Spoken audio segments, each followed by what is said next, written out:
اگر ہم فتنوں کی بات کریں نا تو فتنے جو شروع ہوئے ہیں وہ آپ علیہ السلام کے دور سے ہی شروع ہو گئے تھے. جیسے قرآن نے جب چیلنج کیا کہ بھائی اگر آپ کو لگتا ہے کہ آپ علیہ السلام نے خود قرآن بنا لیا ہے تو آپ بھی لاؤ ایسا قرآن بنا کے. نہیں بنا سکے تو پھر قرآن نے چیلنج کو تھوڑا ہلکا کیا اور قرآن نے کہا 10 صورتیں بنا کے لے آؤ. اس نے کہا کہ بھائی کہ آپ غیر مقامیوں کے نبی، میں مقامیوں کے نبی، عرب دوست ہم بڑھ گئے، چل سین ہو جائے گا. اور نہ صرف اس نے دعویٰ کیا بلکہ 20,000 لوگ اس پہ ایمان بھی لے کر آئے. کس بنیاد پر؟ نسل کی بنیاد پر. تعصب کی کہ یار ہمارے پاس بھی نبی آ گیا نا، ان کے پاس آیا تو. دو طرح کے میجک ہوتے ہیں، ایک بلیک میجک آتا ہے اور ایک وائٹ میجک آتا ہے. وائٹ میجک بیسکلی نیچر کو کہا جاتا ہے. جو پیگنز ہوتے ہیں نا، پتے پوجا ان چیزوں کی عبادت کر رہے ہیں، ان میں سے کیمیکلز نکال رہے ہیں، تو دیٹ از بیسکلی ان کے لیے وائٹ میجک، کہ ہم اس سے کسی کا نقصان نہیں کر رہے ہیں. اور اگر ہم اس پرسپیکٹو سے دیکھیں تو یہ بھی وائٹ میجک کی کیٹیگری میں آتا ہے. یہ جو ہمارے پاس ٹیکنالوجی ہے. السلام علیکم دوستو، کیا حال ہے آپ کے؟ امید کرتا ہوں آپ خیریت سے ہوں گے. بہت دنوں بعد آج کن کی شوٹ کرنے لگے. انفیکٹ یہ دوسری شوٹ ہے. پہلی شوٹ ہم 30 منٹ تک کر چکے تھے. جب طلعت صاحب گئے کیمرہ چیک کرنے کے لیے، اس کو ٹائمنگ ہوتی ہے، اس کے بعد اس کو رینیو کرنا پڑتا ہے، تو پتہ چلا پہ کارڈ ہی کرپٹ ہو گیا ہے. دوبارہ سے بسم اللہ کر رہے ہیں، پھر کوئی نہیں جی کریں گے انشاءاللہ. کارڈ بھی کرپٹ ہو گیا؟ مطلب اور کون کرپٹ ہوا ہے؟ کوئی. آج ہم مختلف موضوعات بات کریں گے. ہم فتنوں میں بات کریں گے. حضور صلی اللہ علیہ وسلم کے دور سے لے کر آج تک جو فتنے آئے ہیں، انہوں نے اسلام کو کیا نقصان پہنچایا ہے، کیا نقصان پہنچانے کی کوشش کی ہے، کس طرح کسی نے ثابت کرنے کی کوشش کی کہ اسلام کرپٹ ہو چکا ہے، اور نعوذ باللہ یہاں تک کہا گیا کہ نعوذ باللہ قرآن پاک بھی کرپٹ ہو چکا ہے یا پھر ادھورا ہے. ان تمام پہ آپ تفصیلی بات کریں گے. اس لیے بات کرنے کے لیے میرے ساتھ بڑے پیارے دوست جناب طلعت مظہر چودھری صاحب اور قاضی محمد حارث صاحب موجود ہیں. تو چلیں بسم اللہ کرتے ہیں. قاضی صاحب ایک دفعہ پھر سے آپ سے شروعات کرتے ہیں. اصل میں ایک سوال لے کے بیٹھا ہوا تھا قاضی صاحب سے پوچھنا چاہوں گا، کیونکہ میں ہر ورڈ کو نا توڑ کے دیکھتا ہوں کہ اس کی روٹ کہاں سے آ رہی ہے. تو فتنہ ورڈ، یہ ورڈ آ کہاں سے رہا ہے، اس کی روٹ کیا ہے؟ اصل میں تو روٹ مجھے نہیں پتہ اس کی ہسٹری کیا ہوگی اس ورڈ کی، لیکن یہ فتن مطلب یہ کہ یہ عربک ورڈ ہی ہے اور پرفتن. اور اصل میں عربک میں نا فتنے کا جو مطلب ہے وہ ہے بھی نہیں جو ہم لوگ سمجھتے ہیں. فتنے کا اصل جو ترجمہ ہے وہ یہ ہے کہ ٹیسٹ. انما اموالکم واولادکم فتنہ. آج ہمارے ساتھ ایک اور گیسٹ موجود ہے، ان کا نام ہے گوگل جیمنائی. یہ مجھے پیڈ والا ملا ہوا ہے نا، تو اس میں ریسرچ بڑی تمیز کی کرتی ہے. اچھا، یہ فری والا نہیں ہے. فری والے میں مسئلہ یہ ہوتا ہے 2022 تک کا ڈیٹا دیتا ہے. اچھا نہیں دیتا. تو اگر ہم اے آئی سے پوچھیں تو یہ ہمیں کہہ رہی ہے، میں نے سے پوچھا کہ عربک میں جو فتنہ ہے اس کا ایکچوئل میں مطلب کیا ہے، تو یہ اردو میں بتا رہی ہے. دیکھیں کیا کہتا ہے یہ. سر میری اردو اتنی اچھی ایک عربی اصطلاح ہے جس کے معنی فتنہ ہے. اس کے بنیادی معنی میں شامل ہے آزمائش، امتحان، ٹیسٹ. وہی انما اموالکم. میں نے تو اس نے تو ریفرنس نہیں دیا، میں ذرا تھوڑا 2025 میں چل رہا ہوں، یہ چیز میرے خیال میں اتنا. اچھا، فتنہ و فساد، بدامنی، مسچیف اس صورتحال کو ظاہر کرتا ہے جب معاشرے میں جھگڑے، فساد، بغاوت یا انتشار پیدا ہو جائے. ٹھیک ہے. تیسرا ہے بہکاوا، آلائش، وہ بھی ٹیسٹ ہے، اس میں آ گیا. ٹھیک ہے. ظلم، ایذا، رسانی کو بھی کہا جاتا ہے فتنہ. پنشمنٹ کو، سزا کو، عذاب کو بھی فتنہ کہا جاتا ہے. قرآن اور حدیث میں فتنہ کا استعمال مختلف سیاق و سباق میں ہوا ہے، تو اس میں مختلف الفاظ مطلب مختلف معنی میں استعمال ہو سکتے ہیں. یعنی یہ اتنا سمپل ورڈ ہے نہیں جتنا لوگ لے کے چل رہے ہوتے ہیں کہ یہ فتنہ آ گیا، وہ آ گیا. مختلف چیزوں کے لیے آپ یہ کہہ سکتے لفظ استعمال کر سکتے ہو آپ. اچھا، یہ فتنہ اصل میں یہ جو فتنے ہیں نا یہ بھی ٹیسٹ ہی ہیں، ایمان کا ٹیسٹ. ہاں، یہ اصل میں ٹیسٹ ہی ہیں آپ کا. کہ مطلب فار ایگزامپل اب جا کے ایک بندے نے مسلمہ کی جیسے ہم بات کریں، آغاز سے اسٹارٹ کرتے ہیں ہم ذرا مسلمہ کذاب سے. مسلمہ سے اسٹارٹ کرتے ہیں. تو مسلمہ نے جا کے جب اناؤنس کیا تو لوگوں کے لیے، وہاں پہ موجود لوگوں کے لیے ٹیسٹ تھا وہ. اصل میں اگر ہم فتنوں کی بات کریں نا تو فتنے جو شروع ہوئے ہیں وہ آپ علیہ السلام کے دور سے ہی شروع ہو گئے تھے. جیسے قرآن نے جب چیلنج کیا کہ بھائی اگر آپ کو لگتا ہے کہ آپ علیہ السلام نے خود قرآن بنا لیا ہے تو آپ بھی لاؤ ایسا قرآن بنا کے. نہیں بنا سکے تو پھر قرآن نے چیلنج کو تھوڑا ہلکا کیا اور قرآن نے کہا 10 صورتیں بنا کے لے آؤ. 10 صورتیں بھی نہیں بنا سکے تو قرآن نے پھر آخر میں اور چیلنج ہلکا کیا. قرآن نے کہا ایک صورت بنا کے لاؤ ایسی اگر تم سمجھتے ہو کہ آپ علیہ السلام نے خود بنا لیا، اور بلا لو جس کو چاہتے ہو بلا لو. تمہارے پاس تو بڑے بڑے شاعر ہیں، بڑے بڑے لٹریچر ایکسپرٹ ہیں، بڑے بڑے نثر نگار ہیں، بڑے بڑے لوگ ہیں. اب اس میں ہوا یہ کہ امیہ بن خلف جو تھا نا، اس نے بولا کہ یار یہ بڑا زبردست موقع ہے، تو ایسا کرتے ہیں کہ نا میں بنا لوں گا قرآن. بس اس نے عرب کو کہا بس ایک چیز کا مجھے آپ شیورٹی دے دو کہ 2 مہینے کا نا راشن ڈلوا دو میرے گھر پہ. عرب نے ہاں، عرب نے کہا یار یہ تو مسئلہ ہی حل ہو جائے گا، کیونکہ نبی پاک صلی اللہ علیہ وسلم پہ ابھی تک جو ہم نہیں وہ کر پا رہے وہ یہ کہ بھائی قرآن جیسی کوئی چیز ہم نہیں لا پا رہے. تو امیہ کو انہوں نے بولا بے فکر ہو جاؤ. 2 مہینے کا انہوں نے گھر پہ راشن ڈلوا دیا اور وہ انتظار کرتے رہے. 2 مہینے بعد امیہ گھر سے باہر نکلا بھائی لوگوں نے بڑا استقبال کیا، بٹھایا بھائی ہاں بھائی کیا بنایا تم نے. تو اس نے پڑھنا شروع کیا الفیل ملفیل وما ادراک ملفیل لہو ظلوم طویل ولہو خرطوم وبیل، کہ بھائی ہاتھی، تمہیں کیا پتہ ہاتھی کیا ہے، اور تم کیا جانو ہاتھی کیا چیز ہے. اس کی ایک لمبی سی سونڈ ہوتی ہے، اس کی ایک چھوٹی سی دھوم ہوتی ہے. اب یہ اب وہ عرب نا وہ بھی ہنس، قریش جنہوں نے 2 مہینے کا راشن ڈلوایا ہوا تھا وہ بھی ہنس رہے تھے وہاں بیٹھ کے. سر یہاں میں بھی ہنسوں گا کیونکہ یہ جس طرح سے آپ بتا رہے ہو نا، انہوں نے پڑھنا شروع کیا، یہ بیسکلی بہت پرانا اسٹائل ہے میوزک لکھنے کا، اسے دھروپد کہتے ہیں، جس میں آپ ایک نوٹ سے اسٹارٹ کرتے ہو پھر اسے ایک نوٹ سے 3 نوٹ کھلتے ہیں. وہ لٹرلی یہی کر رہا ہے، ہاتھی تمہیں کیا پتا ہاتھی کیا ہوتا ہے، پھر ہاتھی کی ڈسکرپشن میں جا رہا ہے. اچھا یہ راگ فالو کر رہا ہے. یہ مجھے نہیں پتا تھا، لیکن ایک چیز بتاؤں کہ قرآن میں نا اب جیسے وہ ہے نا القاریہ تو مل قاریہ وما ادراک مل قاریہ، گرج کیا ہے گرج، اور تمہیں کیا پتا کہ گرج کیا ہے. پھر آگے اللہ تعالیٰ نے ردم ہے نا، لیکن قرآن کی جو ردم ہے یہ ڈیوائن ردم ہے، یہ آپ کو اور کہیں ملتی نہیں ہے، یہ صرف قرآن کی تلاوت میں نکلتی ہے. مطلب اس نے اسی کو کاپی کر رہا تھا، بالکل ایسا ہی ہے، چیپ کاپی تھی. ہاں چیپ کاپی. ہاں تو اس میں وہ سب ہنسنے لگے، انہوں نے بولا یار تم نے یہ قرآن بنایا، یہ جا کے محمد کو ہم دیں گے. اب یہ فتنے وہاں پہ سے اسٹارٹ ہوئے. اب جب تک آپ زندہ تھے، آپ دنیا میں موجود تھے، تو فتنوں کا تو دائرہ سر اٹھانے کا سوال ہی پیدا نہیں ہوتا نا. اچھا یہ مسلمہ کا کیا ہوا کہ مسلمہ اصل میں یمنی تھا، یہ یمن سے ملنے آیا. 3 لوگ آئے تھے اصل میں، یمن سے ایک گروپ آیا آپ علیہ السلام سے ملنے کے لیے، لیکن مسجد نبوی میں جہاں آپ بیٹھے ہوئے تھے وہاں یہ 2 لوگ گئے صرف ملنے کے لیے، اور آپ علیہ السلام سے ملاقات ہوئی کہ ہم یمن سے آئے. ایئر آف ڈیپوٹیشن کی بات ہے، یہ آخری آپ علیہ السلام کا آخری سال ہے یہ، اور وہاں پہ آپ علیہ السلام سے ملاقات ہوئی، سارے کویشچن ہوئے، سارے سوالات ہوئے. پرانے زمانے میں نا قبائل کے سردار آیا کرتے تھے، وہ اسلام ایکسیپٹ کر لیتے تھے تو پورا قبیلہ مسلمان ہو جایا کرتا تھا، وہ اپنے سرداروں کو فالو کیا کرتے تھے. تو جب ان دونوں نے اسلام ایکسیپٹ کر لیا تو آپ نے پوچھا کہ تم دونوں ہی آئے ہوئے، تمہارے ساتھ کوئی اور بھی آیا؟ تو انہوں نے کہا نہیں ہمارے ساتھ ایک اور بندہ آیا ہوا ہے. تو وہ کہاں ہے آپ نے پوچھا؟ تو انہوں نے کہا وہ باہر ہمارے سامان کی حفاظت کر رہا ہے. تو آپ نے ایک بڑا زبردست زو معنی جملہ کہا، آپ نے بولا اس قابل ہے تو نہیں کہ اس سے حفاظت کروائی جائے سامان کی. وہ اصل مسلمہ کذاب تھا، جس نے یہ باہر مسجد نبوی کے باہر یہ پروٹوکول دیکھا نا آپ علیہ السلام کا، تو اس نے بولا یار یہ تو اچھی چیز ہے. اس نے راستے میں اپنے دوستوں سے پوچھا کیا سوال کیے، یہ وہ ساری بات چیت ہوئی. اس نے بولا یار یہ بڑی اچھی اپرچونیٹی ہے. وہ یمن گیا اور یمن میں جا کے اس نے نبوت کا دعویٰ کر دیا. اس نے نبوت کا دعویٰ کیا وہاں پہ لوگ. اچھا دیکھیں کچھ لوگ نا اس کے بارے میں، مسلمہ کے بارے میں پتہ نہیں اس طرح کے جملہ بولنا چاہیے نہیں بولنا چاہیے، اس کے بارے میں ہسٹورینس نے لکھا ہے کہ بدصورت آدمی تھا. بدصورتی ویسے تو کیا، لیکن یہ کہ بدصورت آدمی تھا. اس کے بارے میں کہتے ہیں کہ وہ اپنا منہ چھپا کے رکھتا تھا، اس قدر اس کو وہ تھا. لیکن کیرزمیٹک پرسنالٹی تھی. کچھ لوگ تو یہ بھی کہتے ہیں چرب زبان تھا، اور کچھ لوگ یہ کہتے ہیں کہ وہ جادو وادو بھی اس کو تھوڑا بہت آتا تھا، تو وہ چیزیں ادھر ادھر نہ دکھا دیا کرتا تھا لوگوں کو. تو اب اس میں نا اچھا خاصا اس نے بندے اندے جمع کر لیا. اب اس میں ایک چیز بڑی امپورٹنٹ ہے سمجھنے کی، کہ جو لوگ بندے جمع کیے جا رہے ہیں نا، ان کو دراصل اسلام کی تعلیمات پہنچی نہیں ہے. انہوں نے اسلام اس لیے قبول کیا کیونکہ ان کے سردار نے اسلام قبول کر لیا. اب اس نے بندے اندے جمع کیے، کافی اچھی خاصی آرمی جمع کر لی. پھر اس نے ایک لیٹر لکھا آپ علیہ السلام کو، اور آپ علیہ السلام کو لیٹر لکھنے میں اس نے اپنا نام کے ساتھ مسلمہ کے ساتھ نبی کا لفظ استعمال کیا معاذ اللہ. اور اس نے آپ علیہ السلام کو کہا کہ آپ بھی نبی ہیں میں بھی نبی ہوں، تو عرب کو 2 حصوں میں ڈیوائڈ کر لیتے ہیں، آدھے پہ میں رول کرتا ہوں، آدھے پہ معاذ اللہ آپ کریں رول. یعنی معاذ اللہ اس نے اس طرح کا جملہ استعمال کیا.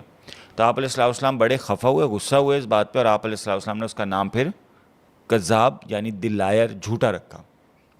اچھا یہاں پھر سے ہم اس طرف آ جاتے ہیں کہ فتنے کو پنپنے کے لیے نا ایک عصبیت بھی بڑی ضروری ہوتی ہے. ایسا ہی ہے. عصبیت کا کیا مطلب؟ عصبیت مطلب تعصب، ایک قوم اپنی قوم پرستی سمجھ لے، زیادہ اپنی قوم کو فیور کرنا. Nepotism, kind of nepotism, yes kind of nepotism. اس کی بدترین مثال نیپوٹزم کی آپ لے لیں، جہاں آپ انصاف کو نا یا حق سچ کو بھی پرے کر دیں. اس لیول کی بات آ جائے نا تو سمجھیں کہ آپ ایک تعصب پرست انسان بن چکے ہیں، آپ کوئی بہتر انسان نہیں رہے. لاجک بند ہو گئی آپ کی. ہاں ایگزیکٹلی. آپ جذبات پہ چل رہے ہو. تو یہ جو مسلمہ کذاب تھا یہ تھا بنو حنیفہ سے. ایسا ہی ہے. اور عرب جو اس نے کہا نا کہ آپ وہاں کا آدھا عرب آپ دیکھ لیں آدھا عرب میں دیکھ لیتا ہوں. بیسکلی عرب تاریخ سے ہی 2 مختلف حصوں میں بٹے ہوئے ہیں. عرب کے 2 بڑے قبیلے ہیں، 2 سمجھیں گے، ایک مقامی ہے غیر مقامی ہے. مسلمہ کذاب جہاں سے تھا نا وہ مقامی لوگ ہیں، انہیں قحطانی عرب کہا جاتا ہے. اور یہ جو عرب تھا پیننسلا جو ہے، خاص مکہ مدینہ، یہاں پہ قریش کے قبائل دیگر جو رہ رہے تھے، یہ عدنانی عرب کہلاتے ہیں. کہ یہ لوگ دوسری جگہوں سے ٹریول کر کے یہاں پر آئے تھے، فلسطین سے آئے، عراق سے آئے، آگے پیچھے جہاں سے آئے، تو مقامی غیر مقامی کا تھا. اس نے کہا کہ بھائی کہ آپ غیر مقامیوں کے نبی, میں مقامیوں کا نبی, عرب دوست میں بڑھ گئے, چل سین ہو جائے گا. اور نہ صرف اس نے یہ دعویٰ کیا بلکہ 20,000 لوگ اس پہ ایمان بھی لے کر آئے. کس بنیاد پر؟ نسل کی بنیاد پر, تعصب کی کہ یار ہمارے پاس بھی نبی آ گیا نا, ان کے پاس آیا تو. سمجھ رہے ہیں آپ؟ بھلے کہتے ہیں سب عرب ہیں کچھ ہیں, لیکن ایک لکیر ہوتی ہے نا نسل کی, وہ رہتی ہے. انہوں نے کہا چلو ان کے پاس آیا تھا نا غیر مقامیوں کا نبی, اپنا مقامی نبی آ گیا, سچا ہے جھوٹا جیسا بھی ہے تو اپنا. اس بنیاد پہ 20,000 لوگ اس پہ ایمان بھی لائے.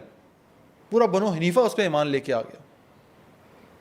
اور ایک شخص جو حضور صلی اللہ علیہ وسلم پہ ایمان لا کے گیا تھا, جو صحابی تھا, ہاں وہ بھی کنورٹ ہوا. بعد میں ہسٹورینس کہتے ہیں کہ شاید وہ ویسی سازشی طور پہ آیا تھا, کبھی مسلمان ہوا ہی نہیں تھا, بٹ جو بات ہے سو ہے. اور جس طرح آپ نے بتائی نا امیہ کی, وہ جو اس نے قرآن پاک کی آیت بنائی تھی, اس نے بھی ایک وہی نکالی تھی. اس کی نہیں اور دلچسپ ہے, مینڈک کی بیٹی ہے مینڈکی جو ٹرٹر کرتی ہے. یہ لٹرلی ترجمہ ہے جو اس نے اپنی وہی کا ترجمہ بتایا تھا. اور وہ ایسے لوگ تھے کہ جان دینے کے لیے بھی تیار ہو گئے تھے اس کے لیے. زیادہ جب کون سی جنگ ہوئی تھی, جنگ یمامہ ہوئی تھی, اور اس میں بہت بڑی تعداد میں حضرت ابوبکر صدیق اس دوران کے دور میں ہوئی تھی, بہت بڑی تعداد میں صحابہ کرام شہید ہوئے تھے اس جنگ میں. اور اکثریت جو تھی وہ صحابہ وہ تھے جو حفاظ تھے, قرآن پاک حفظ کیا ہوا تھا انہوں نے. اس کے بعد ہی قرآن پاک کو اسمبل کرنے کا اور لکھنے کا یہ سارا پروسیس تھاٹ آیا تھا کہ خدا نہ خواستہ ایسا نہ ہو کہ کوئی اس طرح کی جنگیں ہو رہی ہیں, حفاظ رہی نہ. تو قرآن اللہ پاک نے حفاظت کا ذمہ لیا اس کا, بٹ ایک تدبیر تو کرنی ہوتی ہے انسان نے. تو یہ دیکھ لیں کہ ایک تو فتنہ اور دوسرا قوم پرستی. بنو حنیفہ کا جو دماغ بند کیا وہ صرف اس کے جھوٹے فتنے نے نہیں کیا, بلکہ اس تعصب نے بھی کیا کہ یار یہ تو ہمارا اپنا ہے نا. ہاں تو اچھا ہے کہ ہم بھی, اب اللہ پاک نے ڈائریکٹ ہمارے پاس نبی بھیج دیا تو ہم اس کو نبی کیوں مانیں. تو فتنے میں اور تعصب میں بہت باریک سا فرق ہوتا ہے کہ جب آپ حق کو پہچاننے کے بجائے, حق کی بات کرنے کے بجائے نسل کی بات کرنا شروع کر دو تو سمجھ لو آپ فتنے میں پڑ گئے. یار اس پہ مجھے ایک واقعہ یاد آیا کہ ایک دفعہ آپ علیہ السلام بیٹھے ہوئے تھے, آپ کے ساتھ حضرت ابوبکر بیٹھے ہوئے تھے, حضرت عمر بیٹھے ہوئے تھے, اور حضرت بلال رضی اللہ تعالیٰ عنہ بیٹھے ہوئے تھے. تو غالباً ایتھوپیا بلکہ یمن سے غالباً یا تھوڑا اپر سائڈ سے ایک گروپ ملنے کے لیے آیا آپ علیہ السلام سے. تو بات چیت ہوئی تو آپ علیہ السلام نے تعارف کروانا شروع کیا. حضرت ابوبکر کا تعارف کروائے, بنو تیم سے ہیں, یہ فلانے, ان کے یہ آباء و اجداد, مطلب عرب جو ہے نا کرتے رہے ڈیفائن اسی طریقے سے. حضرت عمر رضی اللہ تعالیٰ عنہ کو بتانا شروع کیا ان کا یہ قبیلہ ہے اور یہ ساری چیزیں. حضرت بلال کہتے ہیں کہ مجھے ڈر لگ رہا تھا, میں تو میں غلام ہوں, میں حبشی ہوں, میرا پتہ نہیں کیا تعارف ہوگا, میرا تعارف نہیں ہو پائے گا. کہہ رہے ہیں کہ جب آپ علیہ السلام مجھ تک آئے تو کہا یہ بلال ہیں, میں بلال سے ہوں اور بلال مجھ سے ہے. اے سب قبیلوں کو لگاؤ آگ اس عزت پہ یار. میں یہ بلال ہیں, میں بلال سے ہوں اور بلال مجھ سے ہیں. حضرت بلال کہتے ہیں میرا سینہ چوڑا ہو گیا. کیا بات ہے یار, کیا بات ہے, لیکن کیا بات ہے, کیسا میرا روح کام گئی. بالکل ایسے ہی یار. یہ ایسا جملہ ہے کہ جس سند ہے نا یار, یہ سند ہے, مطلب جس کو مل جائے میں بلال سے ہوں اور بلال مجھ سے. حضرت بلال کہتے ہیں میرا سینہ چوڑا ہو گیا. اور اس لیے جب حضرت کا وصال ہوا تو حضرت بلال سے پھر مدینے میں داخل نہیں ہوئے. وہ ایسے ہی وہ بالکل ایسے ہی رہتا تھا. اب آپ علیہ السلام کا ایک اور بھی میں تعصب کی بنیاد پہ نا, آپ علیہ السلام نے کہا کہ اگر کوئی شخص کسی قوم کی اس وجہ سے مدد کر رہا ہے کہ وہ کسی بندے کی اس وجہ سے مدد کر رہا ہے کہ وہ اس کی قوم سے تعلق رکھتا ہے, تو وہ ایک ایسے اونٹ کی رسی تھاما ہوا ہے جو اونٹ خود بھی کیچڑ میں جا رہا ہے اور اس کو بھی ساتھ لے جائے گا کیچڑ میں. آپ علیہ السلام ایک دفعہ ایک غزوے پہ جا رہے تھے تو وہاں پہ کسی نے نعرہ لگا دیا یا معاشر المہاجرین, مہاجروں کو جمع کرنے کا. آپ نے کہا میں یہ جملہ اگر اٹھا کے سمندر میں ڈال دوں نا, سارے سمندر زہریلے ہو جائیں گے. اس قدر غالباً مہاجرین اور انصار کے درمیان کوئی ناچاکی, بالکل ایسے ہی ناچاکی, ایسے ہی, ہاں ایسے ہی ہلکی پھلکی سی ہوئی تھی بالکل. وہ چلیں تو ایک تو ماضی کا فتنہ ہو گیا. طلعت بھائی حاضر کا فتنہ آپ نے نوٹس کیا ہے, میں سوشل میڈیا پہ ہاں بھائی کیسا, میں نے ویڈیو بنائی ہے, ایک بندہ کھڑا ہوا ہے اور دبے لفظوں میں مہدی بھی ہے اور خدا کا بیٹا بھی, نعوذ باللہ خود تو کہتا ہے وہ. ہاں عبداللہ ہاشم نام ہے. ہم لوگ بیٹھے ہوئے تھے تو مجھ سے ذکر کیا طلعت بھائی نے, کیا جنگی اس طرح کا بندہ ایک آیا میں کہا میں نے دیکھا تو ہے سو سنا میں نے, مجھے نہیں پتا کہ اتنا کچھ سیریس چیز ہوگا. میں نے اس کے بارے میں پڑھا تو یاد ہے ڈاکومنٹری آئی تھی دی ارائیولس, فتنوں کے بارے میں, سب چیزوں کے بارے میں. بھائی اس کے پروڈیوسرز میں سے بھی ہے یہ بندہ. اور ہے کہاں کا ہے؟ دعویٰ کر دی یہ تھا بیسکلی, اب تو خیر یو کے میں بیٹھا ہوا ہے, یہ عراق میں رہا ہے. اچھا. کہتا ہے کہ میری ماں جو ہے وہ مصری ہے اور باپ جو ہے وہ امریکن ہے. تو اور ان سے پہلے جو مہدی تھے وہ بھی یمنی تھے. نہیں اچھا وہ یمنی نہیں, وہ بھی تو یمن سے ہی تھے. نہ وہ تھے عراق سے, بصرہ سے. لیکن انہوں نے ابو الحسن اس کو یمنی کہا جاتا ہے کہ ایک وہ بنایا ہوا ہے کہ بھئی کہ امام مہدی سے پہلے بھی 12 مہدی آئیں گے, جو پہلا مہدی ہوگا ان کی خبر دینے والا وہ یمنی کہلائے گا. اس حوالے سے اپنے نام کے ساتھ یمنی لگاتا ہے وہ. اور سب سے پہلے اس کا رد ہی اہل تشیع نے کیا کہ بھائی پہلی بات تو یہ کہ وہ اس سید گھرانے سے ہونا چاہیے. ہاں ٹھیک ہے. کہتے اس کا باپ تو گامتی یا غتی اس طرح کوئی غاتی اس قبیلے کا ہے. اس کا جب باپ سید نہیں ہے, اس کا باپ اس گھرانے سے نہیں, تو یہ کیسے اس گھرانے سے ہو سکتا ہے؟ ہاں ٹھیک بات. حدیث اس نے اور بھی بڑا پیارا پوائنٹ اٹھایا ہے نا کہ ہمارے حضور صلی اللہ علیہ وسلم کی ایک وصیت تھی. ہاں کہ وہ وصیت کے اندر یہ ساری چیزیں لکھی ہوئی ہیں. اب میں تو ڈھونڈ کے پاگل ہو گیا, کہیں کسی طرح کا کوئی اس طرح کا ریکارڈ نہیں ہے سر کہ ان کی کوئی لکھی ہوئی وصیت ہو. وہ اہل تشیع میں کتاب ہے, ہاں وہ تھوڑا سا مسئلہ ہے. اس میں ایک وصیت ہے لیکن وہ اس پہ بھی بحث ہو سکتی ہے. اہل تشیع اہل سنہ میں تھوڑا سا کانفلکٹ ہے, اس میں ایک لمبی بحث ہو سکتی ہے. پر یہ لوگ کسی بھی طرح سے کسی بھی درجے پہ اس مقام پہ نہیں آتے, اس چیز پہ نہیں آتے. خیر میں نے ویڈیو بنا دی اس پہ کہ کس طرح مینوپولیٹ کر رہا ہے, دماغوں کے ساتھ کھیل رہا ہے. سن 2015 سے ایک نیا مذہب, اور آئرانیکلی مذہب کا نام کیا ہے؟ Ahmadiyya religion of light and peace. ہاں جی. اور بھائی میں جو لگا انگریزوں کو بیوقوف بنایا ہوگا, میرے ان مجھ سے لڑنے کے لیے آ گئے اس کے پیروکار. اور بیسیکلی سیدھی بات ہے, اس کو UN جو نا آپ کو سیاسی پناہ بھی دے دیتا ہے اس مذہب پہ. تو یہاں سے لوگوں نے کہا پرانے والوں کو چھوڑو, نیا جو فتنہ ہے اس کو پکڑو. ایمان لا کے UK میں بیٹھے ہوئے. میری ویڈیو پہ پوری رسپانس ویڈیو بنا دی انہوں نے, بھائی ڈیبنکنگ لائز بائی ملک جہانگیر. میں کہا میں کیا رپلائی کروں کہ ایسی ایسی بھونگی باتیں, بے تکی باتیں, جہاں دیکھو میری نا لائف میں نا 2-3 چیزیں میں نے اپنی بیس بنائی ہوئی ہے. مجھے اتنا اسلام نہیں پتا, طلعت بھائی میرا سمجھو سیم ہی حال ہے اس معاملے میں. سر سیکھ ہی رہے ہیں ابھی تک. ہاں سب ٹیم میں بھی سیکھ ہی رہا ہوں. ارے سر آپ سے تو ہم دونوں سیکھ رہے ہیں, آپ کیسے سیکھ رہے ہیں؟ بھائی اللہ پاک کی وحدانیت, حضور پاک صلی اللہ علیہ وسلم کے آخری نبی الزماں ہونا, اور قرآن پاک کو حتمی کتاب ماننا بنا کسی کرپشن کے, اور روز آخرت اور تقدیر. ٹھیک ہے, یہ بیس ہے.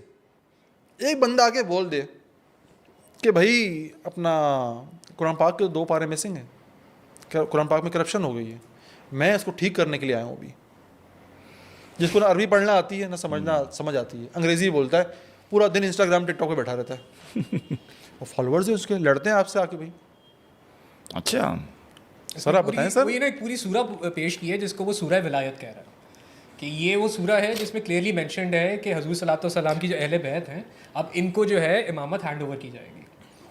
اور کہتے ہیں یہ سورہ ڈیلیٹ ہی اس لیے کی گئی تاکہ امامت پراپرلی اسٹیبلش نہ ہو, اور جو خلفائے راشدین آئے تھے ان کو نعوذ باللہ شیطان نے بہکانا شروع کر دیا تھا. مطلب وہ جو 4 خلفائے راشدین آئے ہیں وہ کرپٹ ہو چکے تھے کیونکہ انہوں نے مولا علی کو خلیفہ نہیں مانا تھا. جبکہ آئی تھنک یہ ڈاکیومنٹڈ ہے, وہ حضور صلی اللہ علیہ وسلم کے وصال کے تیسرے دن ہی مولا علی نے خود آ کے حضرت ابو بکر کے ہاتھ پہ بیعت کی تھی. یہ صحیح ہے نا؟ نہیں, تیسرے دن نہیں کی, بعد میں کی ہے, لیکن کی ہے. ہاں کی ہے, کی بعد میں. ہاں بعد میں. آپ لوگ صحابیوں پہ کھڑے ہیں سر, اس کے بقول تو حضرت نوح علیہ السلام, حضرت موسیٰ علیہ السلام, حضرت ابراہیم علیہ السلام, سب میں فالٹس نکال لی. یہ فالٹ تھے, ان سے تو نبرت لی جانے والی تھی, یا اللہ, کتری سے بچ گئے لوگ. یا اللہ. حضرت نوح علیہ السلام کے بارے میں کہتے ہیں کہ وہ جب پورا سمندر وہ سارا سیلاب ختم ہوا تو وہ بیٹھے, انہوں نے پھر وہی انگوروں سے اس سے جو ہے شراب بنائی اور بیٹھ کے پی. یہ ریکارڈنگ میں بول رہا ہے وہ کہ اس طرح کی ایک فرقہ ہے یہودیوں میں جو یہ بات مانتا ہے بالکل ایسا کہ حضرت نوح علیہ السلام نعوذ باللہ وہ ساری نالج جوڑ کے دے رہا ہے نا, نشے میں رہتے تھے, اور اسی پہ ان کا ایک بیٹا آیا, ان کو ڈسٹرب کیا, اس بیٹے کو بد دعا دی کہ تو قید میں زندگی گزارے, تو پھر اس کی نسل سے کالے افریقی نکلے, تو اس لیے زیادہ قید میں رہے یہ لوگ. او اچھا, اس بد دعا کا مجھے نہیں. اچھا ہاں بہت, میں آج کل بہت زیادہ یہودیت کو پڑھ رہا ہوں, تالمود کو پڑھ رہا ہوں, کہیں صاحب ایک ڈفرینٹ لیول پہ لوگ جا رہے ہیں. ہاں ڈفرینٹ لیول پہ. مجھے اب سمجھ آتی ہے کہ کیوں غالباً 14ویں 15ویں صدی میں فرانس نے کہا تھا کہ ایک بندہ جو تھا وہ یہودیت سے تائب ہو کے عیسائی ہو گیا تھا, اور اس نے بادشاہ فلپس کو کہا تھا غالباً کہ بھائی ان کو ختم کرنا ہے نا یہودیوں کو, تو تالمود ختم کرو ان کی. ان کا اصل گیم ہی تالمود پہ. اولڈ ٹیسٹمنٹ جو ہے, تورات جو ہے, وہ تو بہت مختصر سی کتاب ہے, ایسا ہی ہے, ایسا ہی صحیح ہے مختصر سے. اصل کام جو یہ کرتے ہیں نا, اس کے جو قانون بنایا ہے اس تورات کے اوپر, تالمود کا, تالمود, ہاں, اور تالمود پہ ہر وقت ان کی ریسرچ ٹیم جو بیٹھی رہتی ہے. ابھی بھی اسرائیل میں پورے ہوگا کہ لازمی کرنا ہے, اور 20 جلدوں کی ایک اس کی سیشن ہوتے تھے, اس بادشاہ نے سارے جلا دیے. اس کو بچانے کے, تالمود کو بچانے کے لیے یہودی تالمود کو تھام کے آگ میں کود گئے, کس طرح تالمود بچ جائے. کچھ کاپیز تالمود کی بچ گئی تھی, آگے نکل گئیں, ورنہ اس وقت تو ہاتھ سے لکھا جاتا تھا نا, اور ایک سیشن لکھنے میں, مطلب ایک جلد اس طرح پورا لکھنے میں کم سے کم 10 سے 20 سال لگتے تھے تالمود کے.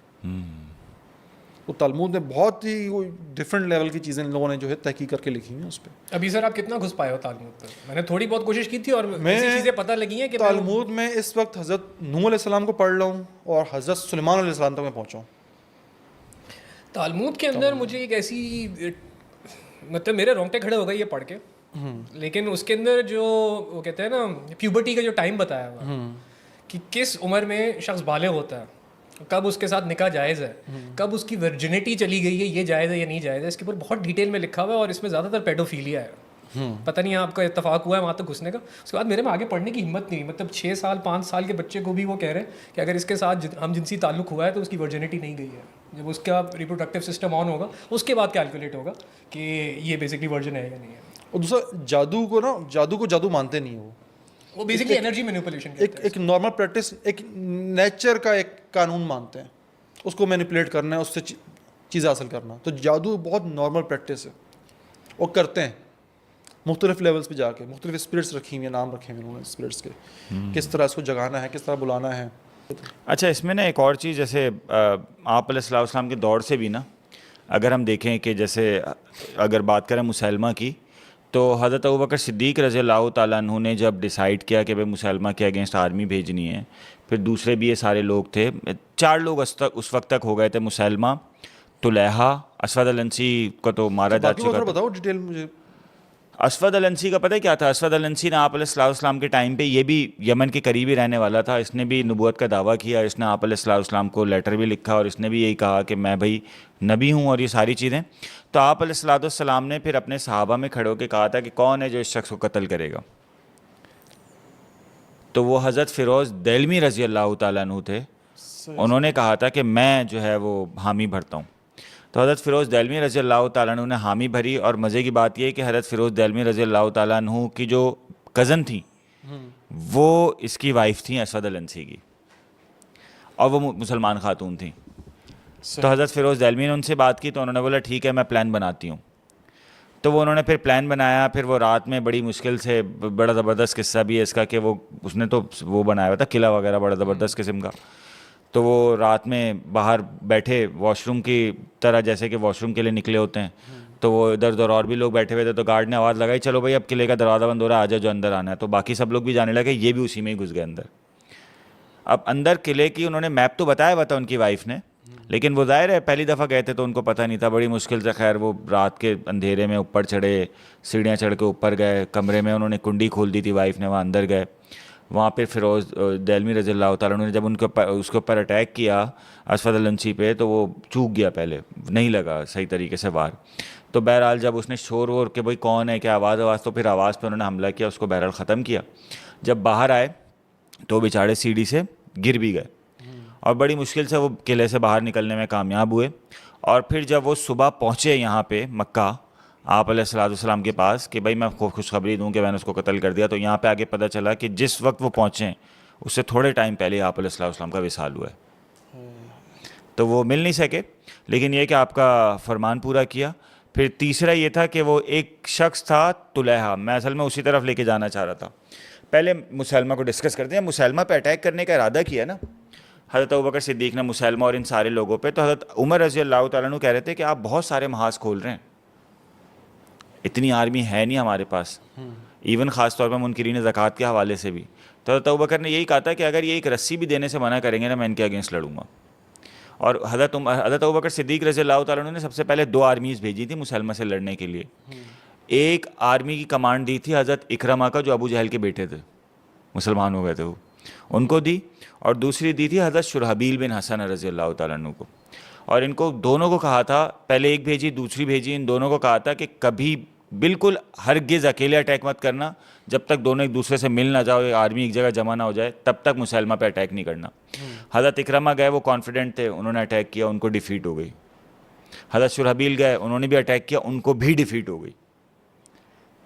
ہاں شہادتیں زیادہ ہی, اسی لیے شہادتیں زیادہ ہوئی ہیں. پھر بھیجا گیا حضرت خالد بن ولید رضی اللہ تعالیٰ عنہ کو. تو حضرت خالد بن ولید کو جب بھیجا گیا تو حضرت خالد بن ولید نے وہاں پہ جو عجیب اسٹریٹجی اپنائی نا, وہ بڑی ڈفرینٹ سی تھی. انہوں نے کیا کیا, رات میں آرمی جمع کی, لڑائی ہوئی, اور انہوں نے اگلے دن لڑائی, جب ظاہر ہے رات میں لڑائی نہیں ہوتی تھی, رات میں میتیں وغیرہ دفنانی ہیں, جنازے پڑھنے ہیں, آرام کرنا ہے, یہ وہ. تو جب رات ہو گئی بھائی, اب اگلے دن لڑائی ہوگی, تو انہوں نے ایک آرمی کا ایک جتھا, انہوں نے بولا شہر سے باہر چلے جاؤ اور صبح ایک ایک کر کے آؤ. اب اس میں یہ ہوا کہ ایسا لگا جیسے صبح جب لڑائی لڑنے لگے تو باہر سے مستقل لوگ آ رہے تھے, تو انہوں نے بولا ری انفورسمنٹ آئی ہے, تو اس سے بڑا پازیٹیو امپیکٹ آیا تھا. خالد بن ولید نے پھر وہ, اس میں ایک بڑی اچھی چیز ہے, مسلمہ نے اپنے ارد گرد لوگ جمع کیے ہوئے تھے جو ہے نا اس کو شیلڈ بنا کے, مطلب شیلڈ بنے ہوئے تھے وہ لوگ, مسلمہ تک کسی کو پہنچنے نہیں دے رہے تھے. مسلمہ بیچ میں کھڑا ہوا تھا, مسلمہ نے وہ پہنا ہوا تھا آرمر, اور مسلمہ نے صرف اپنی جو ہے نا یہ آنکھیں اور یہ گردن کا کچھ حصہ بس یہ کھولا ہوا تھا, کھلا ہوا ہوتا ہے جو کہ عام طور پہ آرمر میں کھلا ہوا ہوتا ہے. اب ظاہر ہے کوئی بندہ قریب ہی نہیں آ رہا, تو وہ تو بے خوف ہو کے کھڑا ہوا ہے. تو پھر ایک شخص نے, حضرت وحشی رضی اللہ تعالیٰ عنہ نے, یہ وہی جنہوں نے حضرت حمزہ کو شہید کیا تھا جب اسلام ایکسیپٹ نہیں کیا تھا غزوہ احد میں, انہوں نے پھر جو ہے نا وہ اس پہ بھالا مارا تھا, اتنی دور سے کھڑے ہو کے انہوں نے, اور وہ بھالا سیدھا اس کھلی ہوئی جگہ میں, کچھ لوگ شولڈر کا کہتے ہیں, کچھ لوگ گردن کا کہتے ہیں, بہرحال الگ الگ ہسٹورینز ہیں, تھوڑی سی جگہ جو کھلی ہوئی تھی اسی میں وہ بھالا اندر گھسا. اور کم سے کم جو ہسٹورینز نے جو فاصلہ لکھا ہے نا, اس میں کم سے کم ان کا حضرت وحشی کا اور اس کا مسلمہ کا جو فاصلہ ہوگا, میرے خیال میں کم سے کم 200, چلو 200 نہ بھی ہو, کیونکہ وہ اونچائی اور اس کا فرق ہوتا ہے نیچے اور اونچائی کا, تو میرے خیال میں 50 سے 100 70 80 میٹر کے آس پاس فاصلہ ہوگا.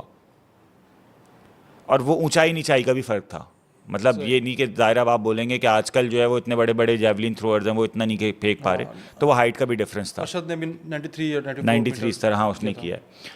تو بہرحال وہ پھر وہ آپ علیہ الصلوۃ والسلام وہ دیکھیں نا کہ حضرت ابوبکر نے ان کے اگینسٹ اس قدر ایگریسولی فائٹ کی.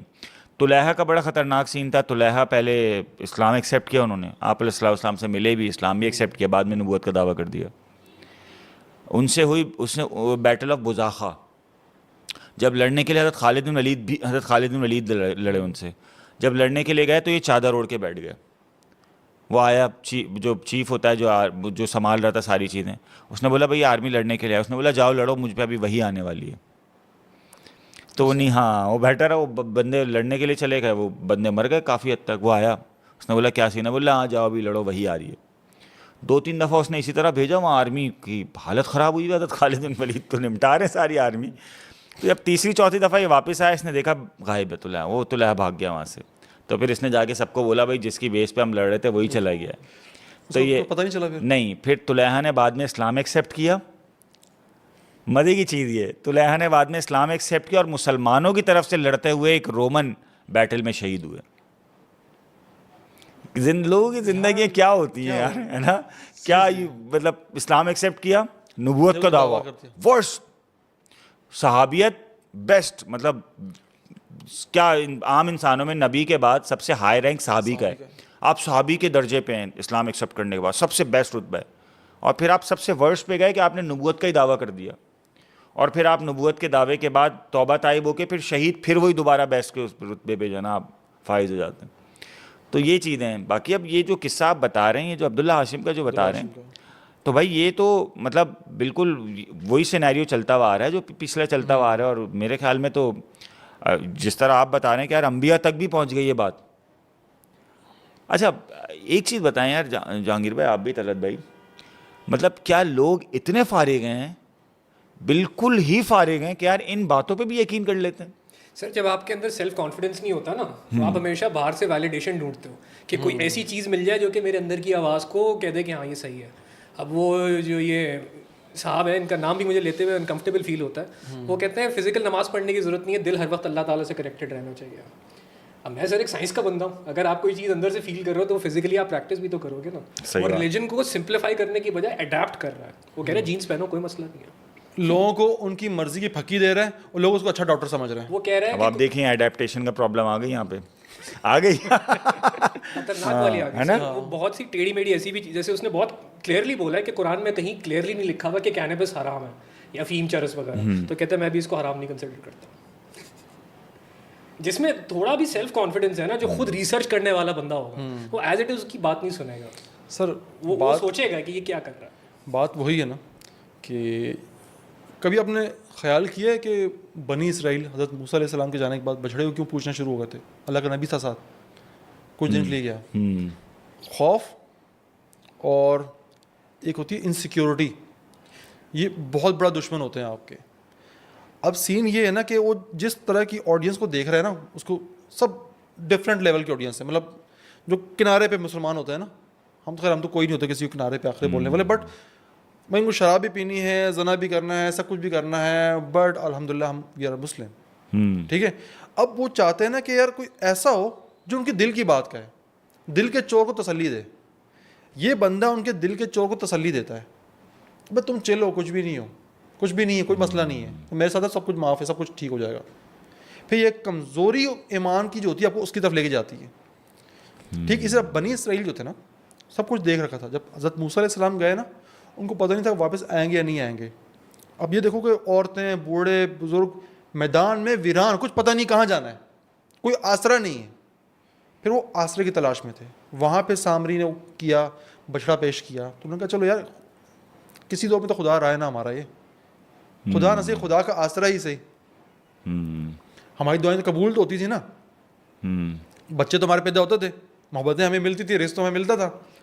تو شاید اتنا لیول کا نہ ہو, پر تھوڑا بہت خدا تو یہ بھی تھا نا. خدا جو ہوتا ہے وہ بیسکلی امید کو کہتے ہیں, امید اور یقین. اللہ بولو, خدا بولو, امید یقین بولو. جب امید اور یقین ہٹ جائے نا, پھر صرف اللہ کا نام لینے سے آپ کے اندر وہ ایمان نہیں جاگتا ہے. خدا نام ہی امید اور یقین کہ وہ ہے, ایگزسٹ کرتا ہے, اور یہ امید کہ جو ہم مانگیں گے وہ دے گا. ایگزیکٹلی. اب موسیٰ علیہ السلام جا چکے تھے, وہاں سے ایک پرانا خدا نظر آ گیا ان کو, اپنا جھوٹا خدا. انہوں نے کہا چلو جیسے بھی تھا تو اس کو پوچھنا شروع ہو گئے. ان کو ایک امید چاہیے تھی اس علاقے میں رہنے کی, جو اس علاقے سے ہمیں نکال کے لے جائے گا. ٹھیک اسی طرح یہ جو لوگ جو بہت زیادہ بہک چکے ہوتے ہیں, اسلام نہیں پڑھا ہوتا, ایمان نہیں سمجھا ہوتا انہوں نے, انہیں لگتا ہے نا کہ وہ خالی پن ہوتا ہے ان کے اندر. وہاں اگر ایک بندہ دعویٰ کر دے کہ مجھے خدا سے ڈائریکٹ پیغام ملتا ہے, تو انہیں لگتا ہے کہ یار یہ شاید ہمیں یہ سیٹنگ کرا دے گا. یہ ان سب کے باوجود, کیونکہ لگژری بھی ہم نہیں چھوڑ سکتے, جو قرآن پاک یا اسلام جو ایک لمیٹیشن لگاتا ہے وہ بھی ہمیں قبول نہیں ہے, بٹ یہ جو ورژن پیش کر رہا ہے یہ بڑے مزے کا ہے, سافٹ سا, آزمائشیں بھی نہیں ہے, ایزی سینے, جو کرنا ہے کرو, میں دیکھ لوں گا. مسلمہ کے بارے میں یہی لکھا ہے جو تھا, سوری کاٹو میں, یہ مرزا غلام قادیانی, غلام احمد قادیانی, اس کا بھی یہ سین تھا نا, ارے چھوڑو یہ بھی کچھ نہیں ہے, وہ بھی کچھ نہیں ہے, میں تمہیں لے کے جاتا ہوں نا. تو کیا لوگ اس کے ماننے والے آج تک نہیں ہیں؟ فتنہ, نسل اور آسانی, اس کا مکسچر ہوتا ہے بیسکلی. اب دیکھیں نا مسلمہ کے بارے میں جو مورخین انہوں نے لکھا ہے کہ اس نے اتنے سارے فالوورز کیوں جمع کیے, کیونکہ اس نے 3 چیزیں جو ہے نا, وہ ایک تو یہ کہ اس نے زنا حلال کر دیا, دوسرا اس نے فجر اور عشاء کی نماز معاف کر دی, مشکلات کاٹتے جاؤ نا, تیسرا زکوٰۃ اس نے بول دیا زکوٰۃ دینے کی ضرورت نہیں ہے. صحیح. اب یہ 3 چیزیں اس نے کر دی معاف, تو اب ظاہر ہے لوگوں نے بولا میٹھا میٹھا مزے کی چیز ہے. آپ شوگر کے مریض ہوں, ٹھیک ہے, کیونکہ مجھے اس کا شوگر پتہ ہے کہ میرے نانکے میں بہت زیادہ مرض ہے نا, میری نانی کو بھی تھا, ماموں کو بھی تھا, جنت نصیب کرے دونوں کو. شدید کریم ہوتی ہے چاول کھانے کی. میری نانی نا کسی طرح بہانے سے کوئی حکیم کہیں سے کوئی ٹوٹکا مل جائے نا کہ چاول سے کچھ نہیں ہوتا, تو قبول ہے بھائی. اچھا ڈاکٹر ہوگا, بتائے گا آپ نے نہیں کھانا ہے, اور وہ آپ کو اچھا نہیں لگے گا. لیکن وہ کوئی ڈاکٹر بولے نا, ابھی میری دوائی کھاؤ, جو مرضی کھاؤ. میرے بڑے ماموں وہ بھی کھانے پینے کے بڑے شوقین تھے, وہ تو حکیم نے کہا یہ دوائی کھاؤ, مرضی جو مرضی کھاؤ. نہیں ہوتا ہے ایسا.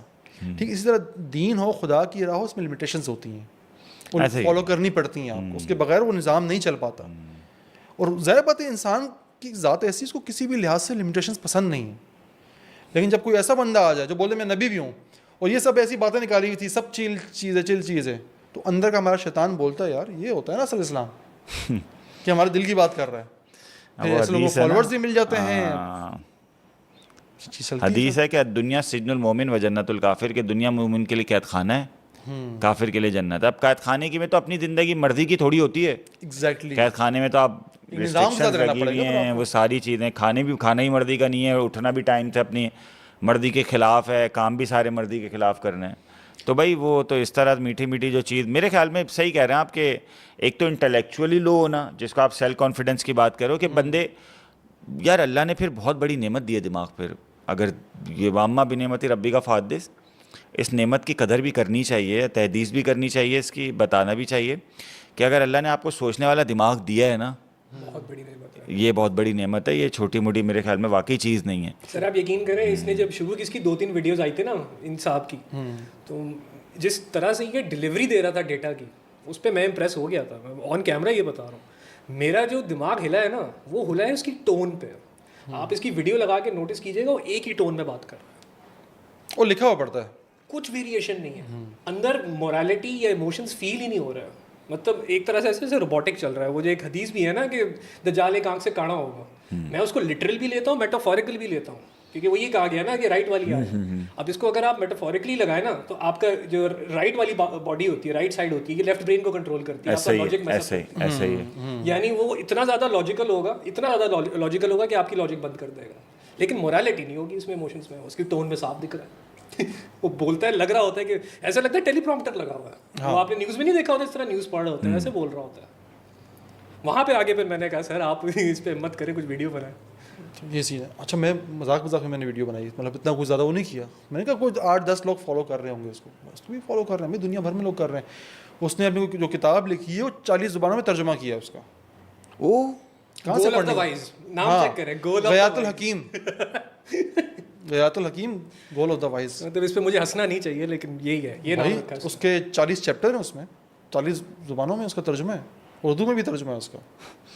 اچھا, اس نے مہدی ہونے کا بھی دعویٰ کیا ہے. مہدی بھائی عیسائیوں کے ساتھ بیٹھتا ہے تو خود کو سن آف گاڈ کہتا ہے. او مسلمان, اور یہ لوگ کناروں پہ کھیلتے ہیں, لوگوں کو تاثر چھوڑتے ہیں لوگوں کے اوپر, کہ لوگ خود مانیں کہ ہاں مہدی ہے, ہاں یہ آ گیا بھائی. مطلب بذات خود نہیں بولے گا اپنے منہ سے, بس الفاظ اور چناؤ ایسا رکھے گا ہاں, کہ صاف چھپتے بھی نہیں, سامنے آتے بھی نہیں, والا سین جو ہے وہ چل رہا ہے اس بندے کا.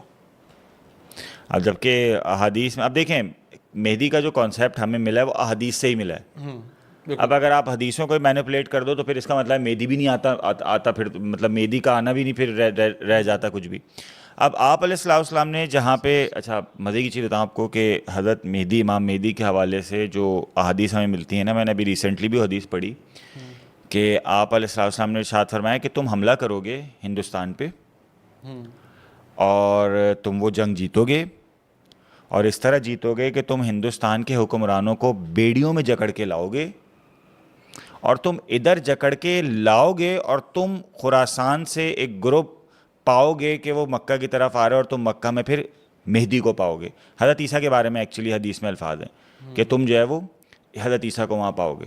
اب وہ حدیث جو حضرت عیسیٰ علیہ السلام کے حوالے سے, حضرت امام مہدی کے حوالے سے موجود ہیں, اگر ہم ان سب کو جمع کریں نا, تو اب ایک چیز پتہ چلتی ہے کہ حضرت امام مہدی, حضرت عیسیٰ اور دجال یہ ایک ہی وقت میں موجود ہوں گے. یہ ایک ہی وقت میں موجود ہوں گے. مطلب پیدائش آگے پیچھے, پیدائش سے مراد یہ کہ جو بعثت ہے وہ آگے پیچھے, یعنی تینوں ایک ہی وقت میں نہیں آ رہے. حضرت عیسیٰ علیہ السلام بعد میں آ رہے ہیں, دجال کے بعد بھی, اور مہدی کے ہی بعد, حضرت امام مہدی کے بعد, لیکن ایک وقت ایسا آئے گا کہ جس میں تینوں موجود ہوں گے. اور اس میں ایک عجیب سی چیز یہ کہ جب آپ اس کو انڈیا پر اٹیک کے حوالے سے اس کو آپ علیہ السلام نے تعبیر کیا ہے نا, تو اس میں یہ چیز ریلیٹ کرتی ہے کہ یہ اس طرح کی کوئی جنگ بھی ہوگی, اور اس جنگ کے بعد جو ہے نا ہم پائیں گے کہ حضرت عیسیٰ علیہ السلام وہاں موجود ہوں گے, اور اس دوران پھر مہدی آئیں گے, اور مہدی وہاں جو ہے وہ خانہ کعبہ میں طواف کر رہے ہوں گے, اپنے آپ کو چھپانے کی کوشش کریں گے. وہاں کچھ بزرگ ہوں گے, تصوف سے ریلیٹڈ لوگ ہوں گے, وہ پہچان لیں گے. حضرت امام عیسیٰ علیہ السلام کی قیادت میں حملہ ہوگا, ہندوستان نہیں نہیں نہیں نہیں ہوگا نہیں. حضرت عیسیٰ علیہ السلام کی قیادت میں حملہ نہیں ہوگا. وہ جیت کر جب جنگ ہم آئیں گے تب جو ہے نا وہ اناؤنسمنٹ, مطلب ہمیں تب حضرت عیسیٰ ملیں گے. اچھا میں تھوڑی سی آف ٹاپک بات ہے, ابھی میں نے ویڈیو بنائی تھی جو پاکستان انڈیا کی جنگ چلی ہے اس پہ نا, اور اس کے بعد کی جو سچویشن ہے کس طرح ایک وشو ہندو پریشد ایک تنظیم ہے, ہندوؤں کی عالمی تنظیم, کس طرح وہ ساری دنیا میں مسلمانوں کے خلاف کام کر رہی ہے, چاہے یورپ کے مسلمان ہوں, پاکستان والے ہوں, ہندوستان کے مسلمان ہوں, بنگلہ دیش کے مسلمان ہوں. تو سارا میں نے بتایا کس طرح بابری مسجد کا سین ہوا, پھر بعد میں کیا طرح چیزیں ہوئیں. تو ایک دو دوست ہیں انڈیا سے ہی تھے میرے, وہ بڑے ناراض ہو گئے اس بات پہ کہ یار یہ جنگی بھائی پولیٹیکل بات آپ نے کر دی, ہم تو آپ سے اسلام سیکھیں. میں اس وقت ان کو جواب نہیں دیا کہ مجھے پتا ہے سوشل میڈیا پہ بحث نہیں کی جاتی, بحث اصلاح نہیں ہوتی, بحث برائے بحث ہوتی ہے. پر کیا افسوس کی بات ہے, آپ کو اسلام کے بارے میں سننا ہے, ہم سے مسلمانوں کے بارے میں نہیں سننا ہے. آج کے دور میں آپ کو چاہیے نمرود نے کیا کیا تھا, فرعون نے کیا کیا تھا, موسیٰ علیہ السلام کے دور میں کیا ہوا تھا, نوح علیہ السلام کے دور میں کیا ہوا تھا, حضرت سلمان کے جن کون سے تھے. آج کے دور کے جو جن ہیں جو مسلمان کو تکلیف جا رہے ہیں, آپ نے اس کے بارے میں بات نہیں کری, وہ پولیٹیکل ہو جاتی ہے. تو وہ بت ٹوٹ رہا ہے نا. مجھے تاریخی ویڈیوز بناتے ہوئے نا چڑ ہوتی ہے ہلکی پھلکی, کہ اصل جو جن ہیں, اصل جو شیاطین ہیں جو آج کے دور میں جن سے ہم نے آج لڑنا ہے, وہ لڑ لیے جنہوں نے لڑنا تھا. حضرت سلیمان علیہ السلام نے جن سے لڑنا تھا ان سے لڑ لیے, موسیٰ علیہ السلام نے جن سے لڑنا تھا ان سے لڑ لیے. ہم نے آج جن سے لڑنا, ان پہ بات کریں ذرا. ہمیں 3000 سال پہلے والوں کے بارے میں انٹرسٹنگ ہے بات کرنا, آج والے بات کرو تو آپ کہتے ہیں نہیں نہیں تو پولیٹیکل ہو گیا. اچھا عجیب بات یہ ہے کہ آپ قرآن اگر پڑھیں, جو آپ والی بات ہے نا کہ قرآن میں قصے اس لیے بتائے گئے ہیں کہ جیسے وہ ہوا ہے نا ویسے اپنے اوپر آج اپلائی کرو. ایگزیکٹلی آج کے دور والوں پہ, جیسے ابراہیم نے میڈیٹیشن کی ویسے تم کرو. جیسے یوسف کو ہم نے ایک پرائم ٹائم میں ہم نے قید خانے میں رکھ کے نبوت دی, اس میں اگر تمہیں پرائم ٹائم میں مشکلات فیس کرنی پڑ رہی ہیں تو تم پریشان نہ ہونا. جیسے صالح علیہ السلام نے آزمائشوں سے گزر کے جو ہے ایک اچھا ٹائم گزارا, ایک اچھا ٹائم دیکھا. یحییٰ علیہ السلام کا شہادت کے حوالے سے بھی, دوسری چیزیں بھی. تو اب یہ ورنہ قرآن قصہ گوئی کی کتاب تھوڑی ہے, قرآن کو اسٹوری کی بک تھوڑی ہے کہ قرآن اسٹوریز بتائے گا, آپ اس کو پڑھ کے جو ہے وہ سکون سے نیند آ جائے گی. واقعات آج پہ امپلیمنٹ کر کے اس کے حساب سے دیکھو, وہاں سے آپ ہمت پکڑو, حوصلہ پکڑو اور یقین پکڑو. ایسے ہی ہے, وہاں سے آپ نے یہ لینا ہے اور آج کے دور پہ امپلیمنٹ کرنا ہے. صرف مزہ نہیں لینا ہے قصہ سن کے, بڑا مزہ آیا قصہ سنایا جنگی بھائی آپ نے, واہ واہ. نہیں, جنگی بھائی نے اس لیے نہیں سنایا تھا کہ واہ ملے ویوز ملے, ایسا ہی ہے. جنگی بھائی نے اس لیے بتایا آپ کو کہ آج کے دور میں امپلیمنٹ کرو. آج کا فرعون کون ہے, آج کا نمرود کون ہے, آج کی آزمائشیں کون سی ہے, آج حق کون سا ہے. یہی تو. اب جیسے وہ سورہ انفال میں اللہ تعالیٰ نے بدر کو بہت ڈیٹیل میں ڈسکس کیا. اب وہ بدر ڈسکس کرنے کا ریزن ہی یہی ہے کہ آج بدر ہو گئی, آیتیں نازل ہو گئیں. اللہ کو پتہ ہے فیوچر میں تمہیں ملٹیپل ایسی سچویشنز کا سامنا کرنا پڑے گا جہاں 313 کا مقابلہ 1000 سے, یا 3000 کا مقابلہ 9000 سے, یا 1 لاکھ کا مقابلہ 3 لاکھ سے, یا 10 لاکھ کا مقابلہ 30 لاکھ سے ہوگا. تو تمہیں یہ آیتیں اس وقت پڑھنی ہے اور تمہیں یہ دیکھنا ہے کہ جس طرح 313,000 سے لڑ گئے اس طرح تم 1 لاکھ 3 لاکھ سے لڑو, 10 لاکھ 30 لاکھ سے لڑو. ورنہ ہم مطلب صحیح بدر پڑھ لی, ہم نے ایک تاریخی واقعہ پڑھ لیا, مطلب کیا فائدہ ہوگا اس سے جب تک ہم اپلائی نہیں کریں گے اس کو. اور یہ چیز بس اس تاریخ میں ہم لوگ کہیں ایک ویشیس سرکل میں نا گم ہو کے رہ گئے, ہم نکل نہیں پا رہے. ہمارے آبا نے یہ کیا, کر لیا, آپ کیا ہو, ہاں آپ کیوں نہیں کر پا رہے ہو. سر آج کے دور کا اگر حوالے سے بات کروں, فتنوں کے حوالے سے, ٹیکنالوجی کے حوالے سے بات کروں, تو یہ تو وہ فتنے ہیں نا جن کی ہم نے بات کی جو شخصی طور پہ موجود ہیں سامنے ہیں. ایک وہ فتنے ہیں جو پس پردہ ہیں, پردے کے پیچھے ہیں, جو بظاہر نظر تو نہیں آ رہے پر دماغ کو ویسے ہی کرپٹ کر رہے ہیں. دیکھیں سر, سب سے بڑا فتنہ تو انٹرنیٹ خود ہے, کیونکہ انٹرنیٹ ایک ایسی چیز ہے جو ڈی ریگولیٹڈ ہے, ٹھیک ہے نا, اس کے اوپر کوئی چیک اینڈ بیلنس نہیں ہے, کوئی بھی اپنا نیٹ ورک بنا سکتا ہے. ہم نے یہ پچھلی دفعہ بھی ڈسکس کیا تھا, پہلے میں نے اتنا کھل کے نہیں بولا تھا, لیکن وہ جو آپ ڈارک ویب یا ان سب چیزوں کی بات کرو نا, یہ آپ کو چھپانے کی ٹیکنالوجی ہے. جو ایکچوئل انٹرنیٹ ہے نا جس میں سارا ڈیٹا پرزروڈ ہے, وہ ایک کہتے ہیں انرجی نیٹ ورک ہے جو 5 ڈائمینشن اور 6 ڈائمینشن میں ہوتا ہے. آپ پی سی میں بیسکلی کیا کر رہے ہو, بلکہ یہ اتنا پیارا پوائنٹ ہے, اس پہ میں پوری الگ سے آپ کے ساتھ بحث کرنا چاہوں گا کہ جتنے بھی پرانے آپ کو ٹیمپلز دکھتے ہیں, پرانے جتنے بھی مندر دکھتے ہیں, خاص طور پہ مائنز یا ایجپشنز میں جا رہے ہو, وہ جان بوجھ کے اس طرح سے اسٹرکچر بناتے ہیں جیسے ہیومن باڈی کا ہوتا ہے. جو پیرامڈ ہوتا ہے وہ بیسکلی اس کا ٹاپ ریپرزینٹ کر رہے ہوتے ہیں. تو یعنی آلریڈی سب سے جو ایڈوانس ٹیکنالوجی ہے پورے یونیورس میں, جو ہمیں معلوم ہے, جو اللہ تعالیٰ نے بھی کہا ہے, وہ آپ کی ہیومن باڈی آپ کی, کیونکہ یہ سیلف ریپیئرنگ ہے. آپ ایسی کوئی بھی چیز بنا رہے ہو نا جو سیلف ریپیئرنگ نہیں ہے اور وہ آپ کو اسسٹ کر رہی ہے, تو وہ میجک کی کیٹیگری میں آ جاتا ہے. اور میں بہت سمپل کر کے بول رہا ہوں سر, کیونکہ میجک میں اور سائنس میں صرف فرق یہ ہے کہ میجک میں آپ کو پتہ نہیں ہے کیسے ہو رہا ہے, سائنس میں آپ کو پتہ ہے ہو کیسے رہا ہے. اور جہاں تک مجھے سر ابھی تک سمجھ میں آیا ہے, 2 طرح کے میجک ہوتے ہیں, ایک بلیک میجک آتا ہے اور ایک وائٹ میجک آتا ہے. وائٹ میجک بیسکلی نیچر کو کہا جاتا ہے. جو پیگنز ہوتے ہیں نا, پتے پوجا ان چیزوں کی عبادت کر رہے ہیں, ان میں سے کیمیکلز نکال رہے ہیں, تو دیٹ از بیسکلی ان کے لیے وائٹ میجک, کہ ہم اس سے کسی کا نقصان نہیں کر رہے ہیں. اور اگر ہم اس پرسپیکٹو سے دیکھیں تو یہ بھی وائٹ میجک کی کیٹیگری میں آتا ہے, یہ جو ہمارے پاس ٹیکنالوجی ہے. اگر آپ پیگنز میں اور پیچھے جائیں گے نا, تو ان کے اندر کرین کا کانسیپٹ ہوتا تھا. یہ بڑا پرانا ورڈ ہے سر, کرین, ٹھیک ہے نا, اور کرین سے ہی اسکرین نکلا ہوا ہے. وہ بیسکلی ویٹ کیا کرتے تھے کہ بالکل گھپ اندھیرا ہو, جس میں ان کو پانی کا ایک چھوٹا سا پیالہ مل جائے, جس کو پینسیو کہا کرتے تھے. یہ آپ نے ہیری پاٹر میں ریفرنس دیکھا. جی سر. یہ سارا پیگن سے آ رہا ہے, یہ وہاں سے انہوں نے چیزیں اٹھائی ہوئی ہیں کہ وہ بالکل جب گھپ اندھیرا ہو جاتا تھا نا, اس کالے سے برتن کے اندر وہ پانی ڈالتے تھے اور اس کے تھرو وہ الگ الگ مخلوقوں کو بلاتے تھے, جن سے وہ نالج لیا کرتے تھے, جن سے وہ البس ڈمبلڈور کے کمرے میں پڑا تھا سر, یہ اس کے آفس میں پڑا ہوا تھا. یہ کیا ہے, ہم نے ایگزیکٹ وہ الگورتھم جس سے ہیومن پروسیسنگ ہوتی ہے, کیونکہ جب ہم کسی چیز کو پروسیس کرتے ہیں ملٹیپل ڈیمینشنس میں کرتے ہیں. سوچ میں آپ ٹائم میں آگے پیچھے جا سکتے ہو. سر یہ پیور بلیک میجک ہے جو آپ یوز کر رہے ہو. اب یہ بلیک میجک ہے, یہ وائٹ میجک ہے, یہ آپ کے استعمال پہ ڈپینڈ کر رہا ہے, کیونکہ یہ چیز اتنی مین اسٹریم ہو چکی ہوئی ہے. میجورٹی لوگوں کو یہ ریئلائز نہیں ہو رہا کہ یہ جس بجلی پہ چل رہا ہے اسی بجلی پہ آپ کا نروس سسٹم چلتا ہے. اور اس سے زیادہ اور آگے میں کیا جاؤں سر. جو ٹیکنالوجی کی آپ نے بات کی نا میجک کے حوالے سے, تو بیسکلی سائنس جب تک سمجھ نہیں آتی تھی یہ میجک ہی کہلاتی تھی.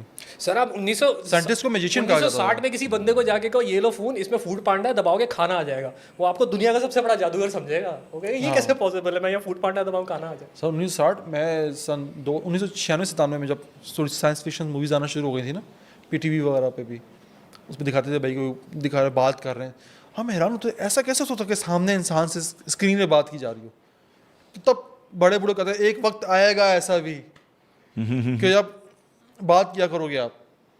ہم نے کہا یار یہ سمجھ نہیں آ رہا ہے مجھے یار یہ. اور پھر ہم نے دیکھا, ایون مجھے ابھی بھی یاد ہے, میرے دوست ہیں, انہوں نے کہا یار جنگی میں نے فلم دیکھی انٹرنیٹ پہ نا. کہ انٹرنیٹ پہ کیسے فلم دیکھ لی آپ نے, انٹرنیٹ پہ تو فلم نہیں آتی ہے. ہمیں پتہ تھا انٹرنیٹ مطلب یاہو میسنجر, ہاٹ میل, ایم وغیرہ, یہ ہم چلا بھائی ایسی ویب سائٹس آ گئی ہیں بھائی, فلم آپ ڈاؤن لوڈ کر لو, اس میں میوزک ڈاؤن لوڈ کر لو, اس میں آپ خیر میوزک والے تو اس میں سانگ MP3 وغیرہ آ چکے تھے, بٹ یہ انہونی چیزیں تھیں.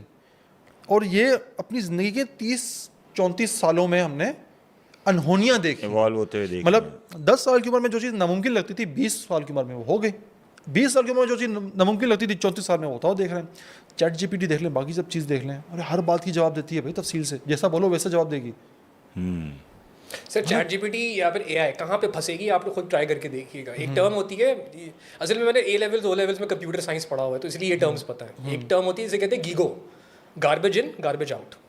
ٹھیک ہے, جس طرح کا آپ ڈیٹا ڈالو گے اسی طرح کا رزلٹ ملے گا, کیونکہ کمپیوٹر کے اندر مورالٹی نہیں ہوتی. ٹھیک ہے. اور دوسری ہوتی ہے EQ یا ایموشنل کوشنٹ, ایموشنس کو کیسے پریڈکٹ کرنا ہے.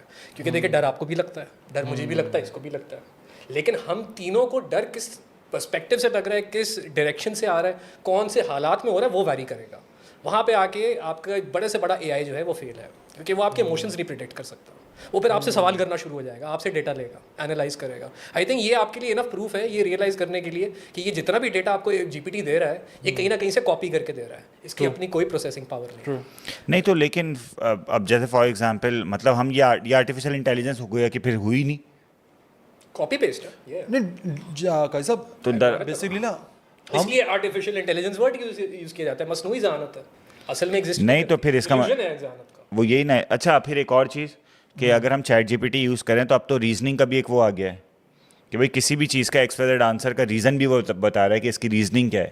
تو آپ جا کے اس کا ماڈل کھول کے چیک کریں کہ وہ جو ریزننگ بتا رہا ہے وہ کہاں سے ڈیٹا اٹھا کے دے رہا ہے. تو پھر ہم اس کا نام آرٹیفیشیل انٹیلیجنس کیوں رکھ رہے ہیں؟ تو ڈیٹا کلیکشن, پروسیسنگ اور ریپریزنٹیشن کا نام ہے. یہی ہے سر. میں 98-99 میں O لیول کے کمپیوٹر سائنس پڑھ رہا تھا. میرے اس وقت میرے کمپیوٹر سائنس کے ٹیچر تھے 5 وقت کے نمازی. وہ اس زمانے میں ہوتا تھا وہ تکونا اسکیل نہیں ہوتا جس کی 3 سائڈز ہوتی ہیں, کہ اگر کسی کو پڑھنا تو صحیح لگ پتہ جاتا تھا. اور میں بات کر رہا ہوں سٹی اسکول کی جہاں پہ پٹائی کرنا جو ہے نا بالکل حرام ہے, ٹھیک ہے نا. اور یہ میرے کمپیوٹر سائنس کے ٹیچر ہوتے تھے. ہم لوگ F-16 میں وہ گیم کھیلا کرتے تھے نیٹ ورکنگ پہ, اور انہوں نے اپنا نام رکھا ہوا تھا ملک الموت. مطلب جینیس آدمی ہے اس وقت میں, اس طرح کی حرکت ہمارے ساتھ تفریح فل کر رہے ہوتے تھے. اور انہوں نے اس وقت ہم کو کہا تھا کہ کتنا ڈیٹا دے لو گے تم کمپیوٹر کو, کتنا ڈیٹا دے سکتے ہو. اینڈ میں یہ خود سے سیلف اویئر نہیں ہے, اور آج وہ انہوں نے اس وقت مجھے وہ لیول کی کمپیوٹر سائنس میں پڑھایا تھا, اس کا بگ ڈیٹا کا کانسیپٹ جو کہ فن ٹیچ کے بگ ڈیٹا, ہاں کوئی چیز چینج نہیں ہوئی ہے, ہم نے صرف اس کو پروسیسنگ کی پاور زیادہ دے دی ہے. اور سر سب سے مزے کی بات یہ ہے کہ جتنی پروسیسنگ یہ چیٹ جی پی ٹی کر رہا ہے, اگر آپ ڈیٹا کنزمپشن اور پاور کنزمپشن چیک کرو تو ہم ایک ہیومن بینگ 24 گھنٹے میں 100 سے 120 واٹ خرچ کرتا ہے.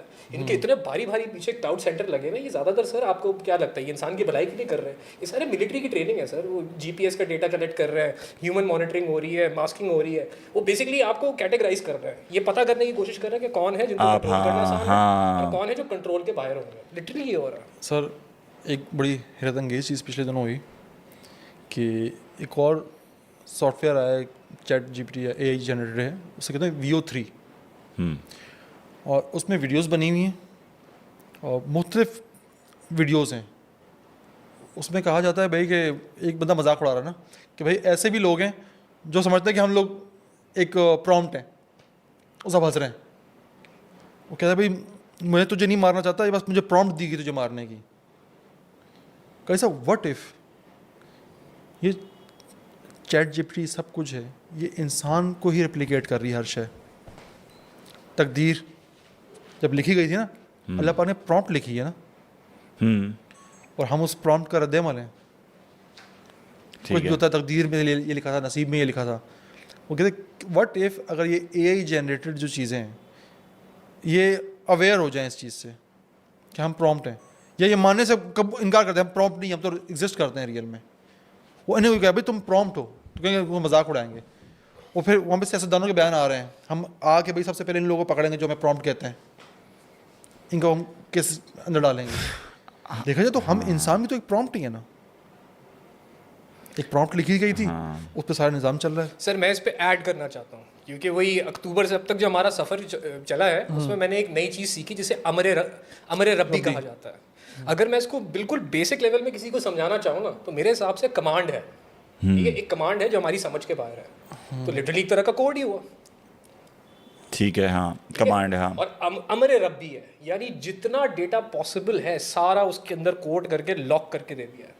اب جیسے جیسے آپ اللہ تعالیٰ کی طرف واپس آتے جاؤ گے آہستہ آہستہ وہ ڈیٹا کھلتا جائے گا, آپ کو اپنے اندر سے ہی نالج ملنا شروع ہو جائے گی. اس میں ایک اور بھی بڑا مزیدار کانسیپٹ مجھے سننے کو ملا, علم لدنی جس کو کہتے ہیں. جی, لدنی. اب کیونکہ میں میڈیا کے بیک گراؤنڈ سے آ رہا ہوں نا, تو میرے لیے یہ کوئی نئی چیز نہیں ہے. یہ ایسے جیسے آپ اپنی انسٹنکٹ کو ٹرین کر رہے ہو کہ نہ دل کی سننی ہے نہ دماغ کی سننی ہے, اپنی باڈی کی سننی ہی نہیں ہے, پیور وائبریشن پہ چل رہا ہے کہ انوائرمنٹ سے کیا پتہ لگ رہا ہے.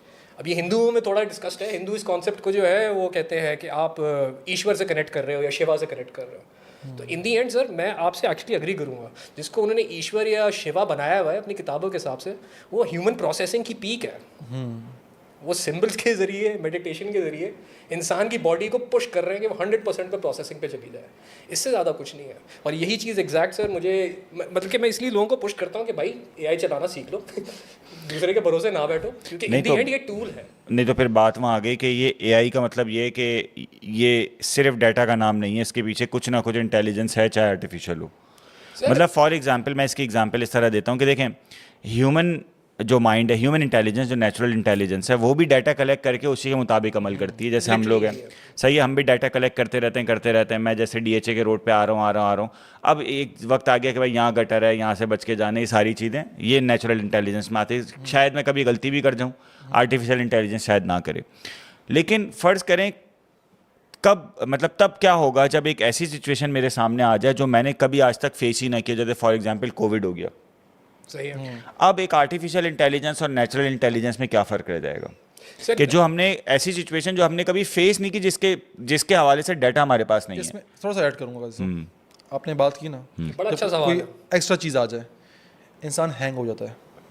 جب کووڈ بھی آیا تھا نا تو مہینہ 2 مہینے انسان کو پتہ ہے کرنا کیا ہے, ٹھیک ہے, کیا کھانا ہے کیا نہیں کھانا ہے, صابن سے ہاتھ دھونا ہے, ماسک پہننا ہے نہیں پہننا ہے, ہم کنفیوز ہی رہے.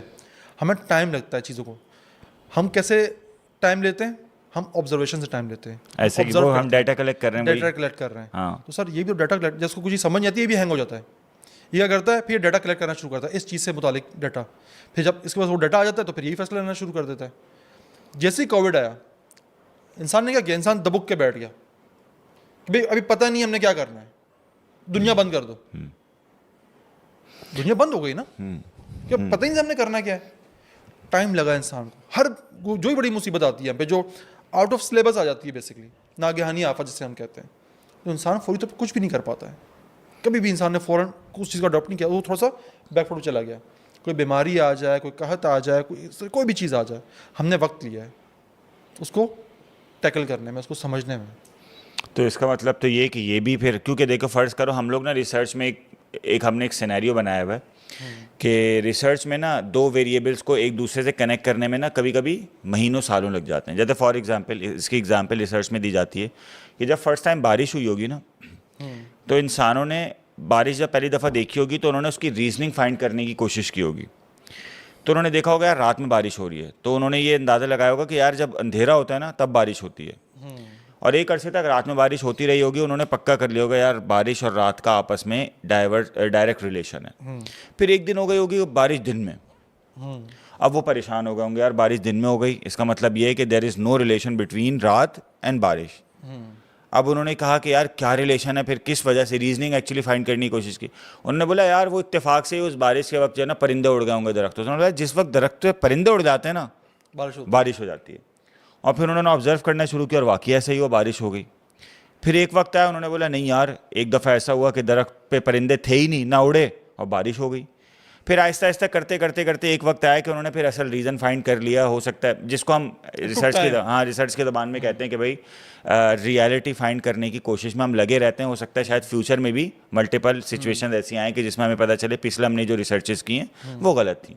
تو اس کا مطلب یہ کہ آرٹیفیشیل انٹیلیجنس بھی یہی کام کر رہی ہے. پھر یہ کس طرح سپیریئر ہے نیچرل انٹیلیجنس سے, کیوں ہم کہتے ہیں کہ یہ ہمارے لیے خطرہ ہے, کیونکہ یہ بھی یہی کام کر رہی ہے, ڈیٹا کلیکٹ کر رہی ہے, یہ ویریبلس بناتی ہے, بعد میں پتہ چلتا ہے ویریبل غلط تھا. میرے ساتھ ملٹیپل ٹائمز ایسا ہوا.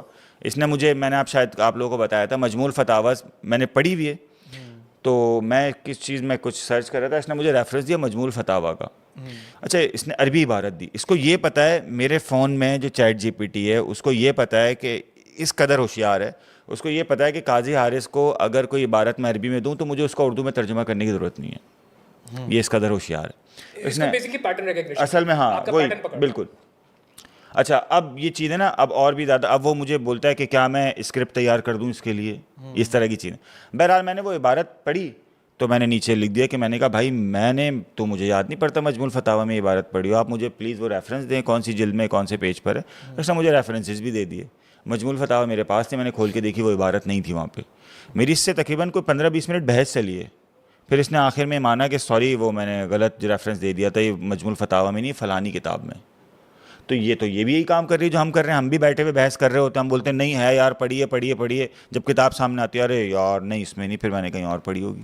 ایسا اس میں آپ یہ دیکھ سکتے ہیں نا کہ انسان کو اس لیول پہ آنے پہ جہاں ہم آج کھڑے ہیں لگ بھگ 2 لاکھ سال لگے ہیں. سمجھ ٹھیک ہے, مختلف آپ اس پہ اندازوں پہ کر کے ایک بنا لو سینیریو 2 لاکھ سال کا بنا لو. ٹھیک ہے, مذہب کا بھی اور غیر مذہب والوں کا بھی ملا کے. ٹھیک ہے, 2 لاکھ سال پہ ہم اس قابل ہو چکے ہیں کہ ہم دنیا کو تباہ کر سکتے ہیں. ہم نے وہ ہتھیار بنا لیے ہیں. اس وقت دنیا کے لیے سب سے بڑا خطرہ ہم ہے, اور صرف اپنے شعور کی وجہ سے. ٹھیک ہے, یہ جو آرٹیفیشیل انٹیلیجنس ہے ابھی تک نا یہ صرف تھیوری پہ, مطلب ایک ایسی چیز پہ ہے جو جسم نہیں رکھتی, ایک سوچ کے طور پر ہے, ایک ٹول کے طور پہ ہے بیسکلی, مطلب سافٹ اس میں سافٹ کاپی سمجھ لو. ٹھیک ہے, بٹ ایک وقت آئے گا انسان نے اس کو ہارڈ ویئر میں منتقل کرنا شروع کر دیا. ٹھیک ہے, شعور کیا ہے؟ شعور ہے فیصلہ لینے کی طاقت مختلف سچویشن میں. سادہ مثال مجھے شعور کی یہ لگتی ہے کہ مختلف سچویشن میں فیصلہ لینے کی طاقت انسان کو باقی جانوروں سے بہتر کرتی ہے. ہمارے پاس بہت سارے آپشنز ہوتے ہیں, 1000 آپشنز ہوتے ہیں انسان کے پاس فیصلے لینے کے. ابھی اس ٹیکنالوجی کو ہم کہہ دیں چلو بھائی اس کو 20 سال ہوئے ہیں, 25 سال ہوئے ہیں, اس کو سب 100 سال ہو جائیں گے. ابھی ہم اس کے جسم بنانا شروع کر رہے ہیں, جسم بنا لیں گے, پھر اس کے اندر سب کمانڈز ڈالیں گے بھائی تو اپنے جسم کو ریپیئر کیسے کرے گا, یہ خرابی ہو انسان ہی ڈالے گا کمانڈ. ٹھیک ہے, 100 سال تک اس میں کمانڈز جائیں گی تو یہ اس لیول پہ پہنچ جائیں گے جہاں انسان 2 لاکھ سال میں پہنچا. پھر مثال کے طور پہ ہم کمانڈ ڈالتے ہیں بھائی آپ نے دنیا کو بچانا ہے, یہ کلائمیٹ چینج کا مسئلہ ہے, فلانا مسئلہ ہے, تو دنیا کو بچانا ہے. ہم نے ان کو ایک کمانڈ مل گئی, پرامپٹ مل گئی, بھائی اب دنیا کو بچانا ہے. اب دنیا کو کس سے بچانا ہوتا ہے؟ خطرے سے بچانا ہوتا ہے. دنیا کے سب سے بڑا خطرہ کون ہے؟ ہم ہی ہیں. ہاں, انسان. ایلیمنیٹ کرو اس کو. تو ایک دیکھو تم نے ٹرمینیٹر دیکھی, فلانی چیزیں دیکھی, ہر مووی جو ہوتی ہے نا وہ کسی ڈائریکٹر کا یا کسی رائٹر کا ایک خیال ہوتا ہے, وہ خیال 1% ہی صحیح ریئلٹی رکھتا ہے, کہیں نہ کہیں سے آتا ہے. ایسا ہی ایسی بہت ساری چیزیں جو موویز آئی ہوں گی 60 کی دہائی میں, 70 کی دہائی میں. انفیکٹ بڑی مشہور میری فیوریٹ کتاب ہے جارج آرویل کی, آپ کے پاس یہ پڑھی ہوگی, 1984. سر وہ کتاب لکھی گئی 1946 میں. اس کتاب میں لکھا گیا تھا کہ بھائی ایک وقت آئے گا, ایک ٹوٹلیٹیرین ریاست ہے جو اسکرینوں کے ذریعے کنٹرول کر رہی ہے, اور اس پہ پھر آج کے دور میں آپ وہ دیکھیں نا انڈین بگ باس, انگریزوں کا بگ بردر کا پورا شو اسی کتاب کے کانسیپٹ پہ بنا ہوا ہے. ایک نہ دیکھنے والی آنکھ دیکھ رہی ہے سب کو, اور اس کی کمانڈ پہ پورا گھر چل رہا ہے. تو چیزیں امپلیمنٹ ہو سکتی ہیں, لیکن یہ بھی بن سکتا ہے. اچھا یہ ہے بھی. اچھا اب طلعت بھائی, جہانگیر بھائی, آپ دونوں, اب میں ریلیٹ کروں گا چیزوں کو. دیکھیں فرض کریں میں اگر اسٹوڈنٹس کو پڑھا رہا ہوں نا, میں نے ان چیزوں کو پڑھانے کے لیے میں نے میرے خیال میں 10-12 سال کتابیں پڑھی ہوں گی. میں اس کو نچوڑ کے 3-4 گھنٹے کے لیکچر میں کوشش کرتا ہوں بچوں کو ڈیلیور کر دوں. اب بچے کہتے ہیں سر ہمیں تو یہ چیز 3 گھنٹے میں مل گئی. وہ اس وجہ سے مل گئی کیونکہ میں نے اس کے لیے 12 سال لگائے, اور وہ اس وجہ سے کیونکہ میرے ٹیچر نے 20 سال لگائے تھے. اب ہوتا یہ کہ ہم نے جو 2 لاکھ سال ہم نے لگائے نا, وہ 2 لاکھ سال ہم نے لگانے کے بعد اس جگہ پر XYZ AI کو ہم نے ڈیٹا ٹرانسفر کیا, اور اس کا نقصان یا فائدہ جو بھی ہے وہ ہم بہرحال اٹھا رہے ہیں. مجھے ایک چیز بتائیں کہ فرض کریں کہ انسان یوزر انٹرفیس اس AI سے ختم ہو جاتا ہے, یوزر انٹرفیس ختم ہے, یہ ڈیٹا کلیکٹ کہاں سے کرے گا؟ سر دیکھو, آپ دہی مرغی دو, ٹھیک ہے, اور ساتھ میں کچھ مسالے دے دو, چاول دے دو, آپ نے ڈیٹا دے دیا. اب اسی چیز سے قورمہ بھی بن سکتا ہے, پلاؤ بھی بن سکتا ہے, بریانی بھی بن سکتی ہے, اور گندگی بھی ہو سکتی ہے. ٹھیک ہے, آگے دیکھو, آپ ڈیٹا مل گیا نا, انسان کو بھی سوچ ملتی ہے. کئی صاحب کو سوچ ملی ہوئی ہے, کئی صاحب آج وہ باتیں نہیں کر رہے جو ان کے ٹیچر نے کہی تھی, کئی صاحب ان سے بہتر باتیں کر رہے ہیں جو ان کو 10-20 سال پہلے پتا تھیں. کیوں؟ ان کے پاس زیادہ کمبینیشن سے ملانے کے, ایکس کو وائی سے ملاؤ, وائی کو اے سے ملاؤ, اے کو بی سے ملاؤ, بی کو سی سے ملاؤ, نئی چیز بنا لو. انگریڈینٹ سیم ہے, ڈش ڈفرینٹ ہے. ہاں ٹھیک ہے. ٹھیک اسی طرح ان کے پاس جب بہت ساری پاسبلٹیز آ جائیں گے نا, بہت سارے ڈیٹاز آ جائیں گے, تو سر میں ایک آپ کو جادو کی ٹرک بتاؤں, وہ آپ چیلنج کرو کسی کو بھی, وہ کبھی بھی پورا نہیں کر سکے گا. آپ ایک تاش کی گڈی لو, اس کو پھینٹی لگاؤ, اور بولو قیامت تک کا ٹائم ہے پوری دنیا کے لیے, اس کمبینیشن میں کوئی تاش بنا کے دکھا دے, نہیں کر سکے گا کبھی بھی نہیں. اس کو کہتے ہیں فیکٹوریل, 52 کا فیکٹوریل. ہاں صحیح مطلب اس کے اتنے کمبینیشن بن جائیں گے, 52 فیکٹوریل کے, کہ 52 ملٹیپلائی بائی 51, 51 ملٹیپلائی بائی 50. سمجھ رہے ہو, یہ ایگزامپل بھی دی جاتی ہے. دنیا کے جتنے بھی, دنیا کائنات کے جتنے بھی سیارے ہیں, ان تمام سیاروں پہ دنیا جتنی آبادی ڈال دو آپ, اور ہر بندے کو 100 تاش کی گڈیاں دے دو, پھر بھی وہ پھینٹا لگائے نا تو وہ سیم کمبینیشن نہیں لے سکتے. ٹھیک اسی طرح اگر ایک روبوٹ کو, ایک مشین کو آپ نے 40 وہ دے دی, پاسبلٹیز دے دی, 40 ڈیٹا لنکس دے دیے, سر ان 40 ڈیٹا لنکس سے وہ 4 خرب ٹرپ پڑپ جہاں تک گنتی سوچ سکتے ہو آپ, وہاں تک پاسبلٹیز بنا سکتا ہے. اس لیے آپ دیکھتے ہو کہ جب پاسورڈ ہوتا ہے فون کا 4 ہندسوں کا ہوتا ہے, کتنا مشکل ہے اس کو کریک کرنا, بٹ نہیں, اس پہ وہی رولز لاگو ہو جاتے ہیں کہ اس کے کتنے سارے کمبینیشن بن سکتے ہیں, انگنت کمبینیشن بن سکتے ہیں. 9 multiply by 9 multiply by 9 multiply by 9, بلکہ 10 ملٹیپلائی بائی 0 بھی ہے. اچھا یہ کارڈس کی جہاں تک ایگزامپل ہے نا, اس کارڈ پہ ریسرچ میں مطلب ایک آرگیومنٹ بھی کیا جاتا ہے کہ جہاں اس کارڈ کا سیم کمبینیشن بنانا آلموسٹ امپاسبل ہے, وہاں یہ بھی پاسبل ہے کہ 2 بندے ایک ساتھ بیٹھے ہوں, وہ دونوں کارڈ پھیٹیں اور یہ سیم کمبینیشن بن بھی جائے. نہیں, پروبیبلٹی کی بات کر رہا ہوں میں, پروبیبلٹی کی بات کر رہا ہوں میں, یہ نہیں کہ ہاں پروبیبلٹی تو ہے 0.0000001% ہے, یا جتنا بھی اور مزید زیرو ملا کے, لیکن پروبیبلٹی تو ہے. اب میں صرف یہ کہنا چاہ رہا ہوں کہ میں اگر فرض کریں, مطلب مجھے بھی پہلی دفعہ, مجھے چھوڑیں, انسانوں کو پہلی دفعہ پلاؤ جس نے بنایا ہوگا اس نے بھی پتہ نہیں کیا بنانا چاہا ہوگا, پلاؤ بن گیا ہوگا. یا چلو پلاؤ بھی نہیں بنائی تھی مغلوں نے کہ بھائی کہ سب طاقتور چیزیں کون بار بار چنے ڈشوں سے, ان سب کو ملا کچھ بنا کے دیکھو کیا ہوتا ہے. ہاں اب تمام مثالوں کو, گوشت کو ملا کے بھائی کہ ایک ہی ڈش میں ہم کھا لیں, بجائے اس سے کہ ہم ایک پلیٹ سے چاول نکالیں, دوسرے سے مرغ نکالیں, تیسرے سے وہ لونگ نکالیں, کیونکہ مسالوں کا بڑا استعمال کرتے تھے ہندوستان میں آنے کے بعد. تو ان سب کو ملا لو, 12 مسالوں کو ملا لو, گوشت بھی ملا لو, چاول بھی ملا لو, پھر دیکھتے ہیں کیا چیز بنتی ہے. یہ بن گئی. تو اب فرض کریں یہ جو 12 مسالوں کی انفارمیشن ہے, یہ ساری جو چیز انفارمیشن ہے یہ ٹرانسفر ہوئی تھی, یہ ڈیٹا ٹرانسفر ہوا تھا. اب اس ٹرانسفر ڈیٹا سے آپ کچھ بھی بنا لو, بریانی, پلاؤ, کچھ بھی ایکسپرٹ, یہ ڈیٹا اگر نہ ملتا تو نہ ہم بریانی بنا پاتے, نہ ہم پلاؤ بنا پاتے. میرا سوال یہی ہے کہ اگر یوزر انٹرفیس نہ ہو, مطلب چلو ایگزامپل سادی کرتے ہیں, میں اے آئی کو بولوں کہ فلانے کائنات میں فلانا ایک سیارہ ہے, اس کے حوالے سے مجھے انفارمیشن دو کہ اگر میں وہاں جا کے آگ جلاؤں تو کس ٹیمپریچر پہ پانی ابلے گا.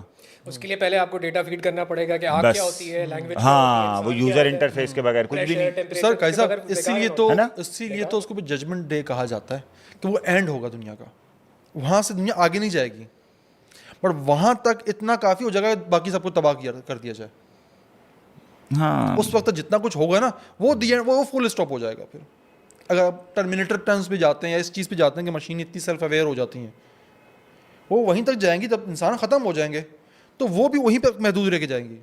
دیکھیں سر, میں یہاں پہ وہی انٹرپٹ کروں گا کیونکہ ہمیں اسلام کے تھرو یہ ایک بہت بڑا انعام ملا ہوا ہے. حضور صلی اللہ علیہ وسلم کے ساتھ یہ یہودیوں نے کیا تھا, انہوں نے آ کے پوچھا تھا نا ہمیں روح کا علم دو, تو حضور صلی اللہ علیہ وسلم نے یہی کہا کہ تمہیں کم دیا ہوا ہے. آپ جتنا بھی ڈیٹا دے لو, اگر اس ڈیٹا کے ساتھ وہ اپنے آپ کو اٹیچ نہیں کر سکتا نا, وہ کبھی انٹیلیجنس یا شعور نہیں ڈیولپ کرے گا, وہ صرف فیک کر رہا ہوگا. اب اس کے پاس جتنا زیادہ ڈیٹا ہے اتنا اچھا آپ کو بیوقوف بنا سکتا ہے. بلکہ آپ سر وہ فائنانس کے بندے ہیں نا, آپ کے لیے میں یہ ایک بہت مشہور اے آئی ہے, اس کو الادین کہتے ہیں, آپ نے شاید یہ نام سنا. یہ بلیک راک کی ملتی ہے اس کی جو اور یہ سبسکرپشن پہ ملتا ہے. آج کل وقار زگا ہے نا بڑا کھل کے اس کو الادین کو اپنے وہ بلاگز اور ویڈیوز میں شو آف کر رہا ہوتا ہے. تو الادین کا بیسک کام یہ ہے, پوری دنیا کا فائنانس کو کنٹرول کرتی ہے اور آپ کو بتاتی ہے کہ آپ کو اپنے پورٹ فولیو اسٹاک مینجمنٹ کیسے کرنی ہے. اور یہ کوئی 15-20 سال پرانی اے آئی ہے, ابھی تک یہ پبلکلی اویلیبل نہیں ہے, آپ کو صرف مہینے کی رینٹ پہ ملتی ہے. اور اس وقت شکر ہے سر یہاں پہ ایکس کھل گیا ہے, ایکس کے اوپر بہت خطرناک قسم کی اسپیسز بنی ہوئی ہوتی ہیں. انہوں نے اسپیسز کا آپشن رکھا ہوا ہے جہاں پہ یہ سارے لوگ آپ چیٹ روم ٹائپ کے ہوتے ہیں اسپیس. ایسی کھلی بات سر, اس وقت جو ٹاپ کا اے آئی کا پھڈا چل رہا ہے نا, وہ چل رہا ہے کہ ایسا کمانڈ لکھنا ہے یا ایسا کوڈ لکھنا ہے جو ورلڈ پیس لے کے آ جائے. اور اس پہ ایک بڑے سے بڑا پروگرامر اس وقت یہاں پہ آ کے پھنسا ہوا ہے. ہر سنڈے کے حساب سے ان لوگوں کے سیشنز ہوتے ہیں, آپ کہیں تو میں آپ لوگوں کو لنک بھی دے دوں گا. وہ اتنی ایڈوانس لینگویج میں بات کر رہے ہوتے ہیں, وہ پوری جان مار رہے ہیں. وہ کہہ رہے ہیں اس وقت جس نے بھی NLP کے تھرو, نیورو لنگوسٹک پروگرامنگ اس کو کہتے ہیں, مطلب مجھے بھی اتنا ہی سمجھ میں آئے, اس سے آگے مجھے بھی نہیں آتا, لیکن جس نے سب سے پہلے یہ فگر آؤٹ کر لیا کہ اے آئی کے تھرو ورلڈ پیس کیسے لے کے آنی ہے, وہ جیت جائے گا. یہاں پہ آگے اس وقت اے آئی پھنسا ہوا ہے, یہ اس سے آگے نہیں جا پا رہے. بلکہ ہمارے پاس جو سب سے ٹاپ آف دا لائن اے آئی ہے, اس کی اسپیشلٹی یہ ہے کہ وہ امیج کو ڈیٹیکٹ کر سکتا ہے. پہلے مسئلہ یہ تھا کہ اے آئی امیج کو نہیں ڈیٹیکٹ کر سکتا تھا. میں اینیمیٹر ایڈیٹر رہا ہوں نا سر, تو آپ کو مینولی بیٹھ کے فوٹو شاپ تو اس میں ڈیپتھ کو, آؤٹر لیئر کو, ان سب کو مینولی کرنا پڑتا ہے. اب یہ کمپیوٹر کر پا رہا ہے, لیکن کمپیوٹر کو ابھی تک یہ نہیں پتا کہ ڈیپتھ کیا ہوتی ہے, وڈتھ کیا ہوتی ہے, ہائٹ کیا ہوتی ہے. وہ کس حساب پہ چل رہا ہے, ڈیٹا پہ چل رہا ہے. تو آپ یہ دیکھیں وہ جو بھی چہرے بناتا ہے وہ دنیا میں ایگزسٹ نہیں کرتا. ایسی ویب سائٹ بھی میں نے دیکھی کہ وہ ایسے فیس بنائے گا جو دنیا میں ایگزسٹ ہی نہیں کرتے. کاپی رائٹ کا مسئلہ ہی نہیں, اپلوڈ کرو. اچھا, اب اس کو کیسے پتا کہ ایگزسٹ نہیں کرتے؟ سر جو ڈیٹا سے پتا چلا گا اس کو, جتنے بھی ہیں. دیکھیں یہاں پہ اپلائی ہوتی ہے پروبیبلٹی. بس یہی ہے نا, مطلب اب فرض کس طرح کیلکولیٹ کر رہا ہے اس کو ہم لوگ. اچھا یہ تھوڑا سا ایسوٹیرک سائنسز کی طرف چلا جائے گا. یہ ایک رائٹر ہے ایلون ٹافلر کے نام سے, وہی 50-60s کی رائٹر ہے. یہ وہ ذرا ٹیڑھے قسم کے رائٹر ہیں, بالکل عجیب عجیب کتابیں لکھتے تھے. تو انہوں نے 2 چیزیں نا اپنی ناولس کے تھرو پریڈکٹ کی تھیں. ایک تو یہ کہ 2000 کے بعد کلچر شاک آئے گا کہ نوکری اور روزی کمانا, روٹی کمانا اتنا بورنگ ہو جائے گا کہ آپ کے لیے مجبوری ہوگی انٹرٹینمنٹ لینا, ورنہ آپ زندگی نہیں گزار پاؤ گے. جو آپ دیکھ رہے ہو ابھی اس وقت ہو چکا ہوگا. دوسرا پوائنٹ کیا تھا میں وہی بھول گیا. یہ والا پوائنٹ اتنے ڈیپلی جا کے ہٹ کرتا ہے نا, کیونکہ اس وقت آپ کوئی بھی جاب اٹھا کے دیکھو, اگر آپ اپنا پیشن کا جاب کر رہے ہو تو اس سے کمانا بڑا مشکل ہوتا ہے, اتنا کٹ تھروٹ چل رہا ہے. دوسرا پوائنٹ یہ تو نہیں تھا کہ 2000 کے بعد لوگ بھولیں گے چیزیں اس طرح کچھ. یار چلا جائے برا ہے. نہیں میرا خیال میں بھول گیا میں کیا بول رہا ہوں. نہیں ہوتا ہے کوئی مسئلہ نہیں. اچھا اس میں نا اب وہی والی بات ہے کہ فرض کرو ابھی وہ آپ کہہ رہے ہو نا کہ ایک ویب سائٹ ہے جو ایسی تصویریں بناتی ہے جو دنیا میں ایگزسٹ نہیں کرتی. کتنی پروبیبلٹی ہے طلعت بھائی, آپ بھی جہانگیر بھائی اس بات کو ذرا دیکھیں, کتنی پروبیبلٹی ہے کہ وہ جو تصویر بنا رہا ہے وہ امیزون میں پائے جانے والے جنگلی قبائل میں سے کسی خاتون یا مرد کی ہو. یاد آ گیا کیا بھول گیا تھا, اس کو کہتے ہیں سائیکو ہسٹری. اس کو ایسوٹیرک سائنسز میں پڑھا جاتا ہے کہ اگر ایک آدمی کا پاس